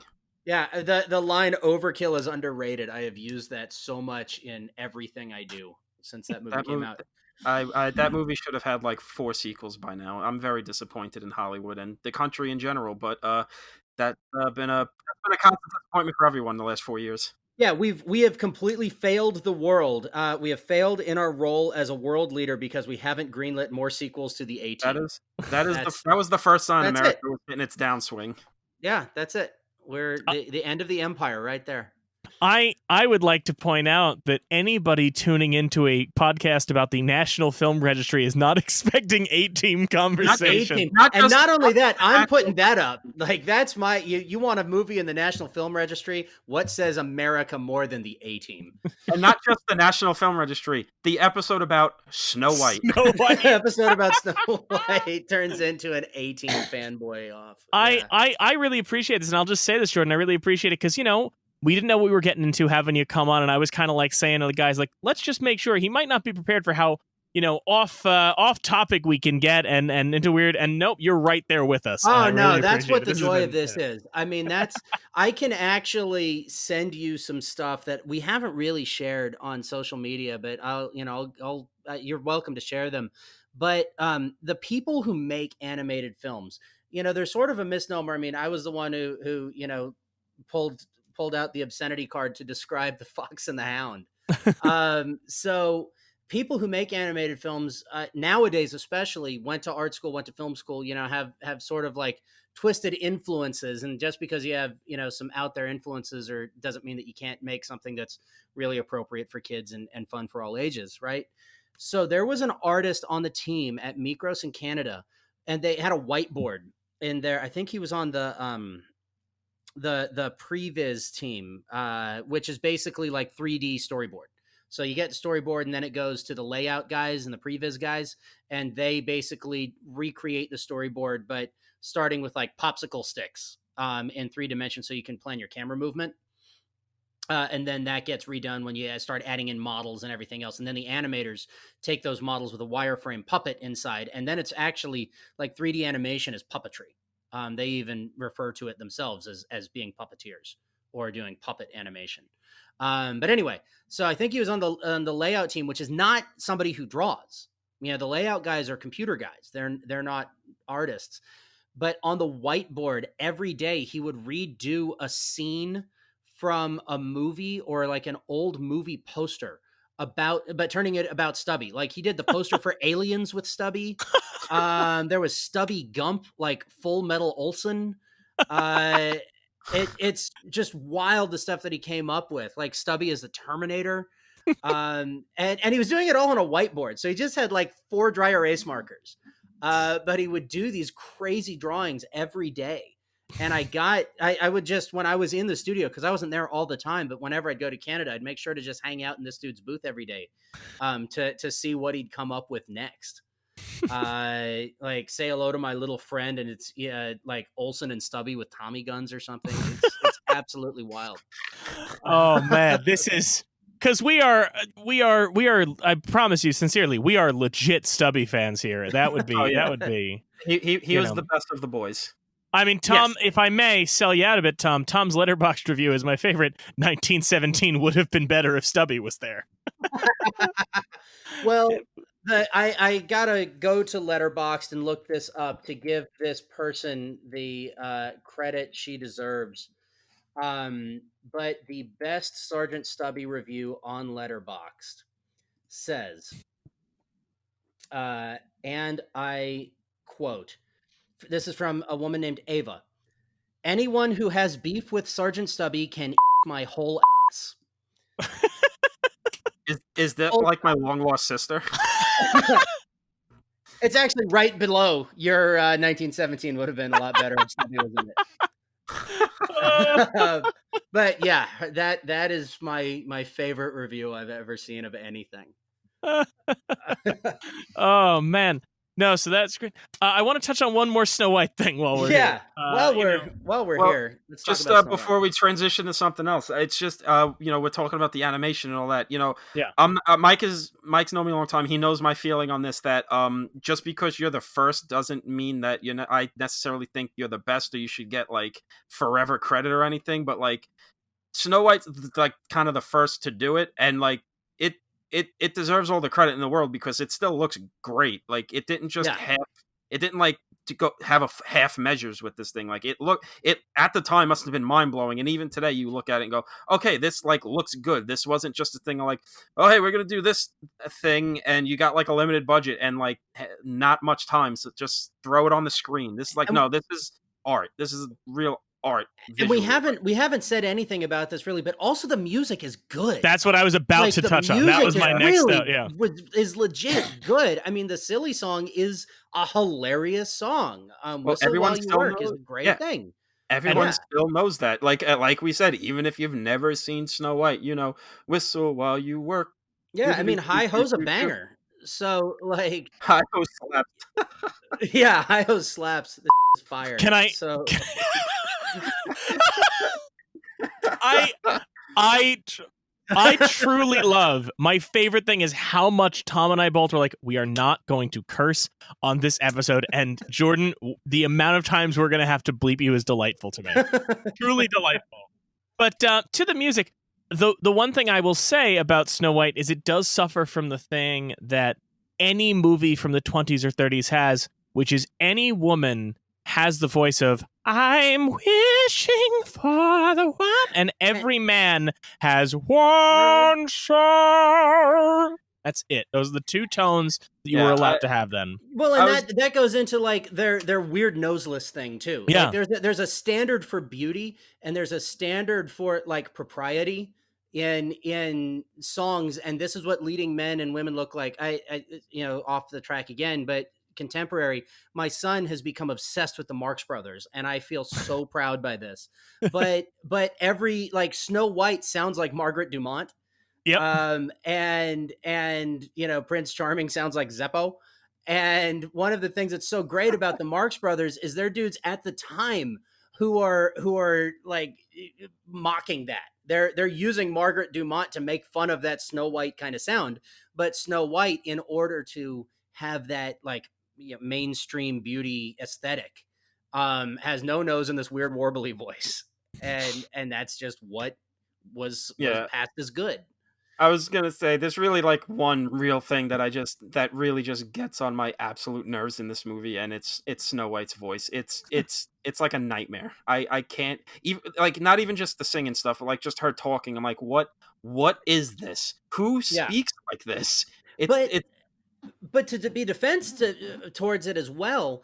Not only are we separated by some time and some cultural evidence of our standards of beauty, but that was also the hardest part. Like animating a photorealistic or something that would pass as photorealistic, especially without rotoscoping it, was the hardest thing they had to do. So I think that there also might be an element of them coming up with like their own version of a shortcut for her look and her voice, that very obnoxious, super high pitched, breathy thing was just, again, more shorthand to be like, you know, the character now. You know what she sounds like. You know what she looks like. We're gonna look at some deer. Like we're gonna make more rabbit stew stuff because that's fun and that's actually weirdly easier for us to make compelling. Now, Jordan, I'm sure, of course, you know that Sergeant Stubby had a career in vaudeville around this time. So, when you're planning future adventures for Stubby, you're going to need some of those warbly lady voices and some of those big we've booming. already told the artists that they can't put a nose on anybody. Great, fantastic. Everything will be completely featureless. I was going to suggest that any potential Stubby sequels should be kind of your version of Tintin, of just this guy getting on adventures and his super successful dog helps him out, and you got what's the Gerard Depardieu's character's name? Gaston. He's running around. He's like what's his name in Tintin, the Andy Serkis character, just running around drunk and just like Captain Hat. Oh, you malingeras! Just getting into some shenanigans during a Fordville like murder mystery or something. I think that would be pretty like the nice guy with the dog. Yeah, that's you're kind of onto it. You've figured out what the plans are going. Well, that's why I'm where I'm at. That's why they pay you the big bucks. That's why I'm here. That's why I'm where I'm at. Nowhere. I think honestly, like I could make a joke out of it, make it a bit like the Dwarves. Oh, they're great, but like I do think there is some like truly like great animation magic going on with them, because they all kind of look very similar, but through the magic of their animation and the the gags or whatever, but like that you get a real great sense of each one's personality just through the animation. I mean, you don't even need to know that they're like what their names are. Like you just have it muted and just be like, okay, I get who each of these guys are. And it's just and also just the smart shortcut, not even shortcut, but just a smart way of knowing, like, okay, if we make dwarves, like they could maybe tilt over into being too gross looking or weird looking or whatever, but like they settle on this great way of like with the big noses but those big eyes, so they look kind of cute even when you have Grumpy just being a big old jerk. You're like, oh, look at that cute little guy, he's such a jerk, I love this guy. I think the dwarves are kind of the centerpiece to the movie. It's like Jordan was saying before, like it was kind of made around them, and then they kind of they started whittling it away. You can almost kind of feel it in the movie of just like, yeah, these guys kind of get like the good stuff, like kind of all the iconic stuff. Yeah, they are the star of the show, but to the credit of Walt and I mean, you say Walt and the team, and certainly animation is a team effort, but when Walt was in charge, Walt was in charge. And Walt knew the new story. He knew gags first. This was his first attempt at really telling a story, and in this case, he really knew how to meter the gags and how to spread them out for maximum impact, and how to make sure that he was like I say, either you're the Marx Brothers where every single joke is a hit, or you're something else that winds up just being like a groaner. And he knew exactly how to make every joke he left in a hit. And that was by focusing on other things that really always showcased the art. So I'm going to dazzle with you with the art, and then I'm going to hit you with the joke that's really going to land. And it's just, that's masterful. I mean, that's good storytelling. That's good stand-up. That's good. I mean, listen to Patton Oswalt talk about the craft of stand-up, and that's what he's doing. You're setting him up. These guys are like, at the same time, they're doing like Abbott and Costello bits and Three Stooges bits. And they're all like really just, like we was making sure they all work. There's not a single like thing the dwarves do that I'm just like, well, that's not really that funny. It's just like, no, these are all just great bits. Even what's his name, Bashful, I think. No, Doc, who's like he keeps getting these tongue twisters, and he keeps, well, no, it's just these like, and Doc is like the straight man, and yet they managed to figure out a way for the straight man to still have jokes. Yeah, it's like Um, it's Abbott and Costello-esque, like, stuff with him, but then you get, like, Three Stooges kinda gags with, Dopey and Grumpy and these guys. It's just great, like, so all the jokes aren't all one note. They're not samey. It's like there's a variety for each of these 7 dwarves. It's pretty, in tandem with the great animation bringing them to life. It's okay, this stuff is funny, and it's still funny because it's not, like, relying on references we're not going to get, or maybe some outdated racial yeah, elements there's or nothing anything. racist in Snow White. Like, Yeah, yay. Yeah. Hey, look, I Dumbo has some great stuff in it, but damn, that's Yeah. uh that's a Yeah. tough one. I want to I'd throw out say. one. I want to throw out a pair of dwarf facts while we're here. One is that Walt was. They had a bunch of names for the dwarves that they were considering. There were, everything under the sun. Walt was very stuck. Oh yeah, they were looking at names like Hickey, Gabby, Nifty, Sniffy, Lazy, Puffy, Stuffy, Shorty, Wheezy, Burpy, Dizzy. But Walt was stuck on Dopey. He was like all about the name Dopey, and when he kept pushing Dopey, the animators pushed back and said that's too modern. The name is too modern. So Walt made his case and said, absolutely not. They've been using the word dopey since Shakespeare. Dopey's in the works of Shakespeare.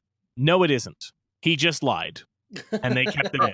He literally just said, "Oh, it's in Shakespeare." They went, "Okay," and it happened. One of the short list also had Slutty on it, Yep. which I'm wondering what a 1937 kid friendly adaptation of that name would have been. well, I feel like that must have been the first draft for Sneezy, because that's Sneezy's certainly a personality trait to give someone. Oh crap, we can't say slutty. He sneezes a lot. This guy sneezes a lot. Yeah, that's the ticket. While the animators were going up on the roof of the studio and sunbathing naked to taunt nuns, which is a real thing they did. God bless them. Also, the dwarves, like Walt, are anti-union, because if you watch the way they work, Yep. it's very much not a union job. I mean, they could be taking breaks, going at one at a time. They don't all have to be working at once. This is very anti-union stuff, and I got to say, it's pretty damaging for the kids. That's another good reason why some good Americans today should not be showing it to their children. Unions are your friend. Vote Hoffa. Oh my Don't God! vote Tony Pro. Don't vote Tony Pro. You vote for Hoffa. He is a friend to America. Oh man, Jordan, I got to tell you, Tom went into this so like put together, and you've got him cutting loose. God bless you. My other dwarf fact is that they wanted to do more with the dwarves. The dwarves were popular characters, but they were also a real pain to animate because there were so many of them. There were plans for a sequel. There were plans for a sequel short called Snow White Returns that were going to recycle gags they had cut from the original film. And they didn't go through with it, and Walt was very not a big fan of doing sequels. The only time we really see the dwarves again during Walt's time is during World War II, one of the earliest propaganda films that Disney made. It was 2 shorts they had. They had 3 Little Pigs and 7 Dwarves, and they took both and redubbed them to be about buying war bonds. And then just like went back in and added the dwarves like taking, redeeming their jewels for war bonds and stuff. That's interesting because come to think of it, yeah, the only dwarf even to this day that gets any crossover is Dopey. Yeah. Like you never really see the other dwarfs Well, show up in stuff in mass, but you'll see Dopey like cut out on his own. Dopey Or gets like, crossover. yeah. Grumpy is the universal symbol for this is the shirt we're going to put on Dad because it's the only thing Yeah, that's that true. he'll be happy wearing in a Disney park because he's a grumpy son of a gun. Tom, if he has kids, will have so much Grumpy merchandise from them. Yeah. Oh, I look like Grumpy. You 100% do. I also just didn't even think about it now, but just talking about like you saying there was too many of them. It was too much to animate. They give the dwarves 4 fingers instead of 5. Like Snow White has 5, and the dwarves have 4, which is I didn't even come to think of. It's like they probably like, oh my god, there's 7 of these goddamn guys. What could we possibly do besides making them all look kind of similar? They have 4 fingers, perfect. Well, and not only that, but you also got to remember that like this is before you had a walk cycle. So nowadays, even if it's technically hand drawn, it's still being hand drawn on a computer, right? Yeah. And so you can recycle elements. Mhm. They're not recycling anything here. Yeah. They're not just running off Xeroxes No. of these things. So yeah, they had to redraw everybody every time. If taking a pinky off somebody is the trick, all right, fine, lose it, chop it. I'll get you a toe by 4 o'clock today with polish. Forget about the freaking toe. Oh These man. dwarves were in your hands. That those dwarves really tied a room together, man. Oh uh, boy. I'm gonna say this like as sort of my parting shot on Snow White and Disney in general, because I mean, technically I'm in a business that my movie went down because of Avengers Infinity War. So, the House of Mouse has done ill by me, and yet I love everything about it. I'm a big Disney fan. I'm a big Parks fan. My son's room has a graphic border of all of the incarnations of Mickey Mouse from 1927 to 2010. And I have a Horace horse collar and Clarabelle cow shelf that was my mom's from the 50s, like as his little bookshelf. But one thing about Snow White, and it's kind of like something that we've been sort of repeating over again, but that it's a film and a demo reel. And Yeah, sometimes people make demo reels that suck as movies, right? yeah, And sometimes you make a movie that's really great, but it doesn't really wow anybody. But this movie is one of those rare examples, especially for a first out of the gate, that they were able to make a demo reel that still passes the sniff test. And like to contemporize that, Disney over times has done things that'll make your jaw drop and things that are really lasting and really fun when you're a kid and when you're an adult. And I think probably the best Disney animated classic in total would be The Lion King.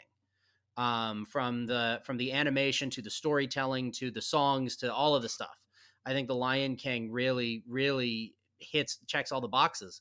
But a lot of people were really down on the I guess you call it a live action remake last year. I mean, the whole thing is 100% CGI. I liked it because I didn't see that movie as an example of trying to like callously cash in on the success of The Lion King. I saw that movie as a new crop of Disney animators putting together a demo reel and using a tried and true story and tried and true songs to do their demo reel with. I also felt it was kind of experimental because, like, Yeah, I had this conversation with Mike because, like, it's kind of easier to do that story animated because you can anthropomorphize. You could give them a little more human features, make them have more expressive eyes. They could, it's so to recontextualize that story with realistic looking animals, and you can't rely on those animation shortcuts to make them look less real. I felt was kind of an interesting it was. experiment. Yeah, and I thought it worked for what it was. It was Yeah, not. I would argue that it is not any more a remake than Julie Taymor's Broadway play, yeah, which is all of the same songs and all the same story beats, except with these giant, awesome puppets yeah, in a totally new thing. So to me, I saw the 1994 Lion King being. I mean, it's even not that original, it's technically the first Disney film with an original story behind it, but that original story happens to be Hamlet meets Kimba the White Lion. So like The Lion King, just like Snow White in 1937, you would not call it an original film, but it's an original interpretation of a very familiar story with jokes and songs that are guaranteed to land and oh yeah, story that's allowed to progress as it needs to progress. And then a couple years later, they redid the same thing on Broadway to show off a different version of that. And last year, they did the same thing with CGI and realistic animals that I thought was really cool for what it was, and and not a remake. And I think that that's kind of like permeates throughout the Disney, just like every couple of years, they have a creative reset on the animated side. yeah, But I thought that's just something else that Walt set them up to do, is always be experimenting, and to make your experiments land for an audience, to make them whimsical or fun or commercial. You're going to have to give people a story because that's what people respond to. You've got to give them a story, and you've got to give them something to lock into, and that starts with Snow White and continues through everything else they do. And also, it gave us Seth Rogen and Billy Eichner as Timon and Pumbaa, who I think were better than the original because Seth Rogen's laugh coming out of a warthog, A plus. Billy I Eichner screaming at everybody, saying, "There is no circle of life. It's more like a straight line." I'll be honest, I did not know that Billy on the Street was a character until I heard him as Timon, and I went, "Oh, Billy Eichner can sing, and he's like a normal human." Because I just knew it. Well, I knew him as Craig from Parks and Rec first, and then Mhm. Billy on the Street clips. So he's just always so extra that it's funny that as Timon, he winds up being like way more normal when he's a Yeah. meerkat. Now, Jordan, before you go, let's talk about Stubby Squad. I want to make sure we get that in. I want to make sure we can tell folks about Stubby Squad and the continuing future of our Well, little pup first off, friends. he's a good boy. He's the He is the best best boy, boy. as I said. As I Yes. said in my review, he is the best of the boys. Yes, yes. Sergeant Stubby, 14 out of 10 would pet. 14 So out of 10 would own. no, he would own you. Sergeant Stubby had no owner. Sergeant Stubby had a comrade in arms in Robert Conroy. So we kind of touched on it earlier, but Stubby's story doesn't end at the end of World War One. It actually also doesn't begin with World War One because he had a life. Now it's not a documented life, but he did live on the streets of a major industrial city of New Haven at the time, which is a really interesting period in American history because it's the time when the modern world we live in comes into existence. So these guys were all working in factories and mills, and 50 years before World War One started, we were shooting at each other in this country, right?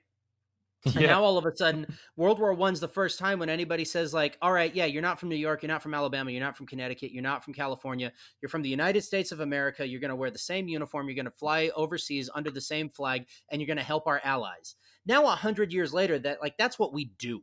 Like that's the American military's thing.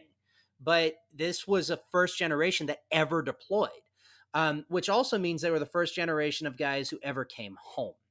And within a year after the majority of the American Expeditionary Force returning home, there were more cars than horses on the road. You couldn't buy a beer, and women could vote.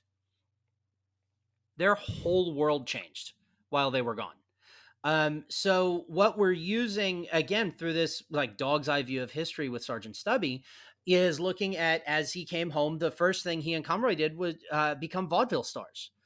Stubby went on a vaudeville circuit in and around New Haven. At the same time, it was owned by a guy named Sylvester Poley, and Poley was the largest theater owner on the East Coast.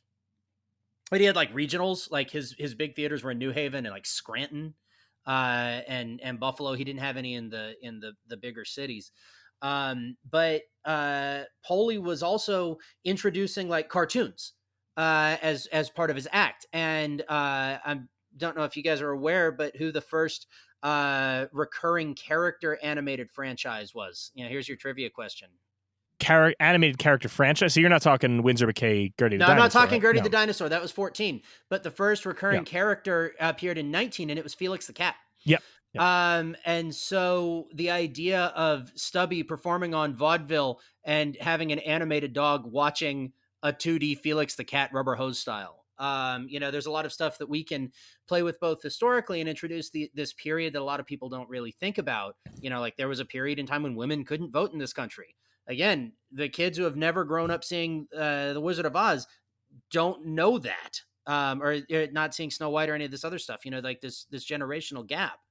Don't realize that. So seeing using Stubby as a catalyst for this period in history. And then after the war, or after his vaudeville career, Conroy became an early agent of the Bureau of Investigation, the precursor to the FBI during Prohibition. He actually set up field offices around the country when the FBI were fighting the gangsters during Prohibition. So there's like The Untouchables starring Stubby coming down the pike. He also invented the halftime show. So when they were at Georgetown, he would go out and perform tricks during football games and at pep rallies, and he's actually the first ever credited halftime performer. So there's a lot of stuff that Stubby's kind of like this little Forrest Gump dog. But all of that are the big rocks we're trying to do. What we realized is, again, being realistic. Don't open a movie at the same time as Rampage and the Avengers.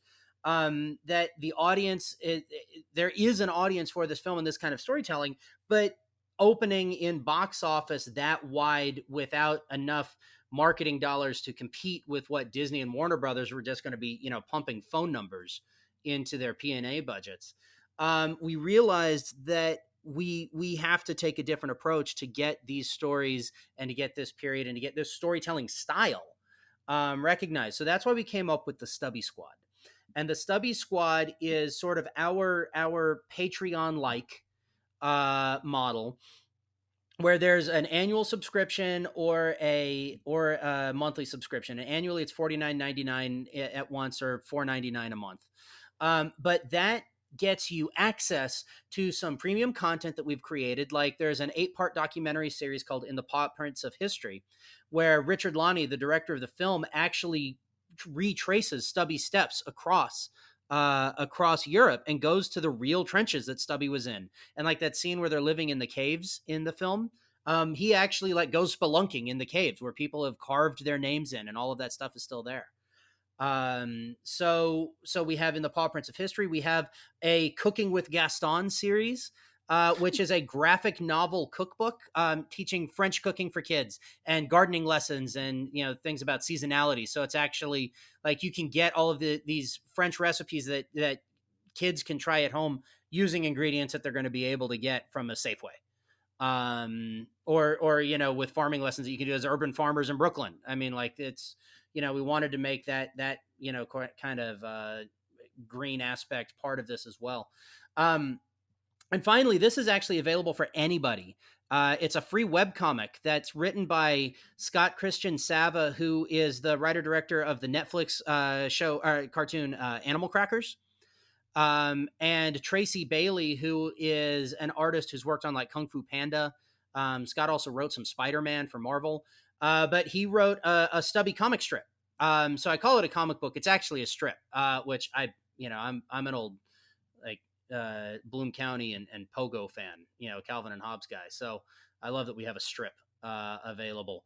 And that's free. So by joining the Stubby Squad, you're helping us not only get to the point where we're creating more feature films, more, TV series, all this other stuff, but also creating more of this content that people can, integrate into their lives. Like I said at the top of this all, one hopefully positive outcome from everybody going inside during this COVID-19, especially if you have kids, is getting more time and having to come up with more things to engage your kids in meaningful activities at home. And so by having things like Cooking with Gaston or reading, my son loves the comic strip and he likes to pull it up and we read it in voices together. So we like voiceover perform the comic strip. But having stuff like that for all ages to engage not only with engage with history, and history is important and education is important, but also, kind of looping back into Walt Disney on this, engage with storytelling. Because stories are how people learn and stories are how people communicate and stories are how people grow. And even if you say, oh, well, I don't like history now, that means you don't like memorizing dates in school. If you tell me literally anything that's ever happened to you, congratulations, you just told me history. Tom telling me the story about the time his film melted watching Machete.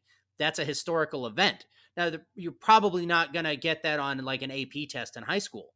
But Don't try me. well, when you're running the college board, I'll make sure that's put in. But like that's to us at Fun Academy, that's one of the really important things is giving kids a chance to engage with the world that they live in. And that also means what happened before right now. And how you can use what happened before as part of like your daily thing now.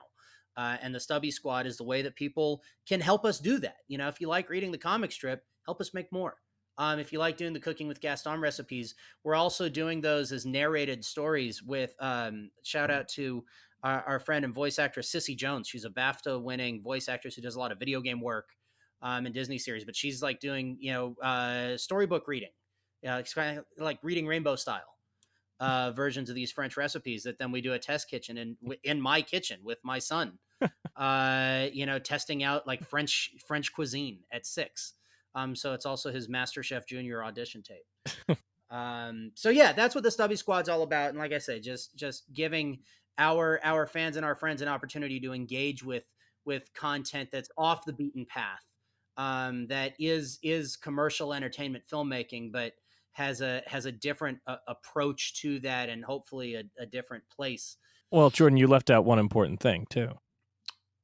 If you're a member of the Stubby Squad, you're able to purchase the member-exclusive hat that has Stubby's little face on it. Yes. So there is a members-only portion of the store that does include the Stubby Squad hat. I can't remember if the postcards are members only or not, but I really love the postcards. They're a really cool item that's in there. If you've seen the film Sergeant Stubby, you'll know the postcard sequence, and we've actually gotten those printed. And if you haven't seen the movie Sergeant Stubby, you're dead to me. It's Stubby Squad is StubbySquad.com. People can find that. And as you mentioned, Sergeant Stubby is on HBO Max. It's on all kinds of streaming services. Plenty of ways to watch it. Yep, at Stubby Movie on all the social media platforms. So it's very easy to find us, and not just find us, but engage with us too. I mean, we're a small team of folks who made. I think we kind of punched above our weight class with the film Sergeant Stubby, and we have no reason to stop. We're the little Mac in this particular game. And if you engage with the team behind Sergeant Stubby enough, maybe one of them will come on your podcast to talk about a film. Who knows? Yeah, maybe one of them will come on your podcast to swear about old movies. It'll be great. Well, I tell you what, Jordan, not only did you come on our podcast, and we're so thankful that you are welcome back anytime for future seasons, whether the film is animated or not. If you want to do something weird, you can. Hey, if a couple years down the line you want to do Let's All Go to the Lobby, where we can have a lot of I can't wait. Zapruder film. The Zapruder film is going to be. So when I was a teenager, I was really into the JFK assassination conspiracy theories. I actually had a CD-ROM of the grassy knoll. I've been to the 6th floor of the Dallas Book Depository. When you said Zapruder film, I'm like, man, that's taking me back. I will say this with the registry, there are so many ones that I've looked at, and I'm legit excited for what is this episode going to be? Because the first couple seasons, it's all straightforward narrative films, but eventually we're going to have to do the story of menstruation. It's going to be I don't know what these episodes are going to be. And I'm very excited to see what it becomes. And like I said, Jordan, you are welcome back. This was so great. I'm so glad you took the time to talk with us. And sincerely, we're all big fans of Stubby. We are all supporters of what you guys are doing next. And let me just say, if when it comes around and Stubby's doing his vaudeville show, if you need a Statler and Waldorf up in one of the box seats of the theater, we're available. Is all I'm saying. All you got to do is call. Yeah, absolutely. And in some of the concept art we've done, there are 2 characters named Mr. Henson and Mr. James that are sitting in this really conspicuous box. Yeah, this was absolutely fantastic. I watched Stubby the other day, and I'm a sucker for World War I stories, and I'm a big old fan of dogs, and that was just right up my alley. I was a big fan of it. So anybody listening to this, support Stubby, support the Stubby Squad, and watch the movie on HBO Max if you haven't, and if you have, give it another go. The boy, he's the best of the boys, and this was a great episode, man. I'm very happy to have had you here, and like Mike said, come on in future episodes. If you want to know what the Zapruder film episode would be like, just imagine this episode, but even more disjointed. Yeah, but I'm gonna start throwing Walt Disney into it. Well, anyway. to be fair, he probably did have something to do with it. Walt was he knew because he knew, Walt man. was so anti-union. He knew JFK was gonna bring the world back to the commies, man. I want to note for the record, Kyle, this was the episode where you broke into the main conversation the most. You almost never unmute, and several times. I almost did a couple of times. I felt like I could actually contribute. And it's so weird because I actually had that realization. I didn't realize that the memory I had was burned film reel. I could never explain it because I was 4 or 5 when it happened, and so I could never articulate what happened. But all I said was there was a problem with the print, and I remember it being. But every time I explain it, it's it wasn't. It was different. I remember in 2006 when I saw Superman Returns in IMAX, the 3D didn't work. So I remember that, but that wasn't weird. It's just the 3D portions aren't working. This I remember being why? And the movie is Inspector Gadget, and it's the foot, and it burned as the foot is moving, and so I just remember seeing this foot constantly tapping, and the music is like distorting, and I'm like what is happening? And then it just black, and I remember being really confused. And then the manager coming out, and like for the longest time, I could never explain what it was until it was like, oh, what you experienced was burned film.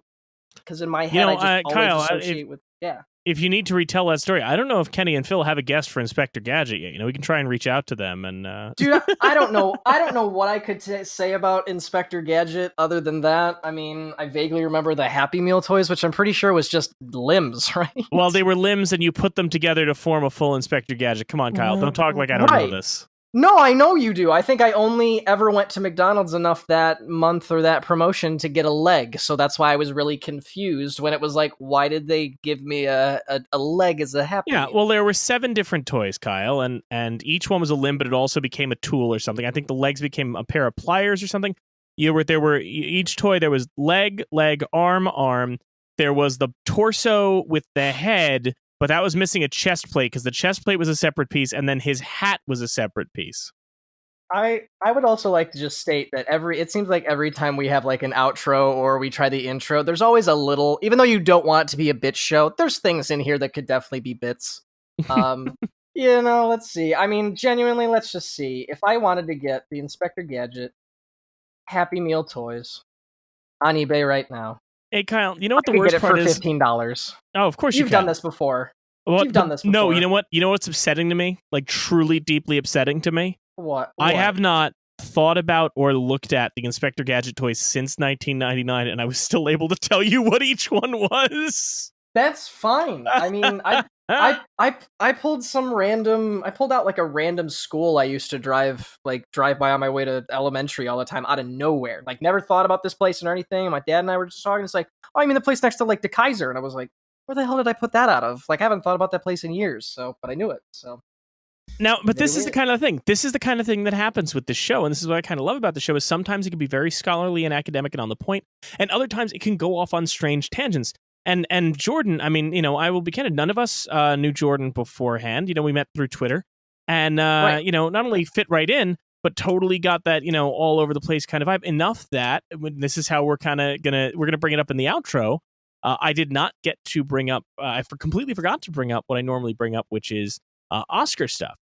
So I'm going to take a moment right now, and I'm going to talk about it. Snow White was not nominated for Best Picture in 1937. The nominees that year were The Awful Truth, Captains Courageous, Dead End, The Good Earth, In Old Chicago, Lost Horizon, 100 Men and a Girl, Stage Door, The Original Star is Born, and the winner, The Life of Emile Zola. Now, out of those, I will say, truly, Tom, I think you would really like Captains Courageous and Dead End. Those seem like your kind of movies. I'll put it on the list. Dead End is all shot in one stage, and it's just about Humphrey Bogart being playing a guy who could never get out of his old town and got stuck into the mob life, and another old friend coming back and seeing how much he's ruined his life. It's a delight. Fun for the whole family. Sounds right up the alley, baby. Snow White and the Seven Dwarfs only received one nomination that year for Best Score, which it lost to 100 Men and a Girl. That score we're all still humming today. Classic humdinger of a soundtrack. That score just fuels my day. I go to the gym and I listen to that. Well, I don't go to the gym because that would end up killing me and my entire family because it's 2020. But back in the before times when gasoline was plentiful.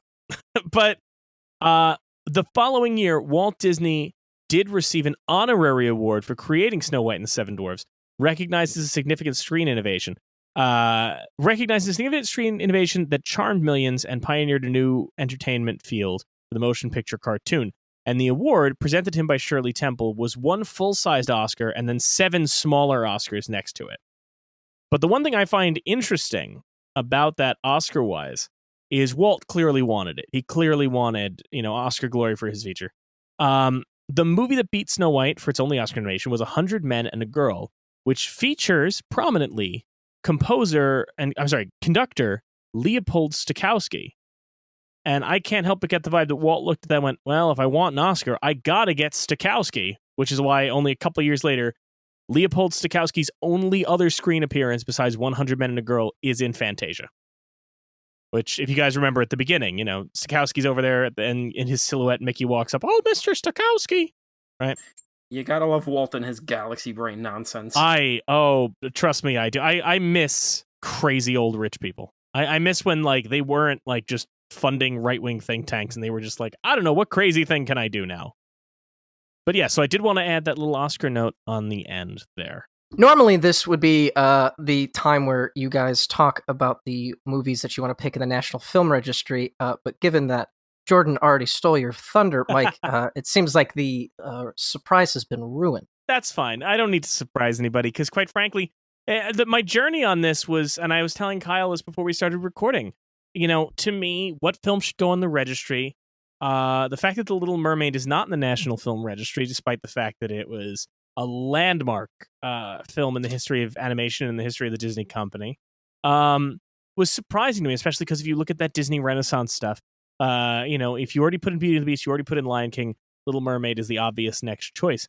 I was shocked it wasn't in there, but I was a little trepidatious about picking it because I felt it was too obvious, which is not something I should really be factoring in when I pick the films for this show. But, I get a little self-conscious because I'm such a Disney nerd and I don't want Tom to mock me. So I tried to think of something else. And what I did was I was like, oh, well, Snow White, first animated feature to use the vertical multiplane camera, which I have seen. It's a behemoth and it's incredible. I was like, let me look up the last film to use the multiplane camera.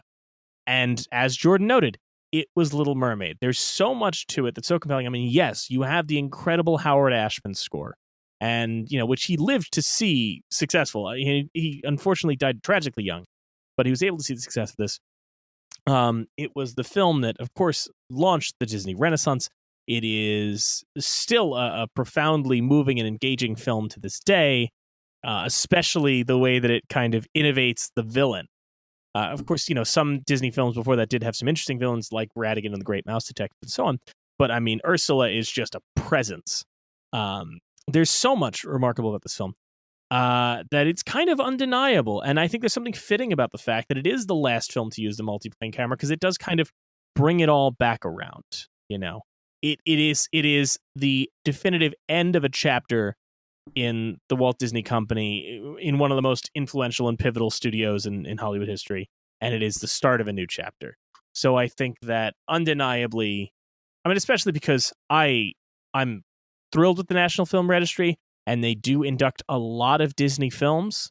But guys, if we're getting to the point where we're inducting Old Yeller, you got to put Little Mermaid in the registry if you're pulling Disney films. It's obvious, but it's obvious for a reason. Little Mermaid is my pick for the registry, wholeheartedly and vocally. Well, that is a very surprising pick.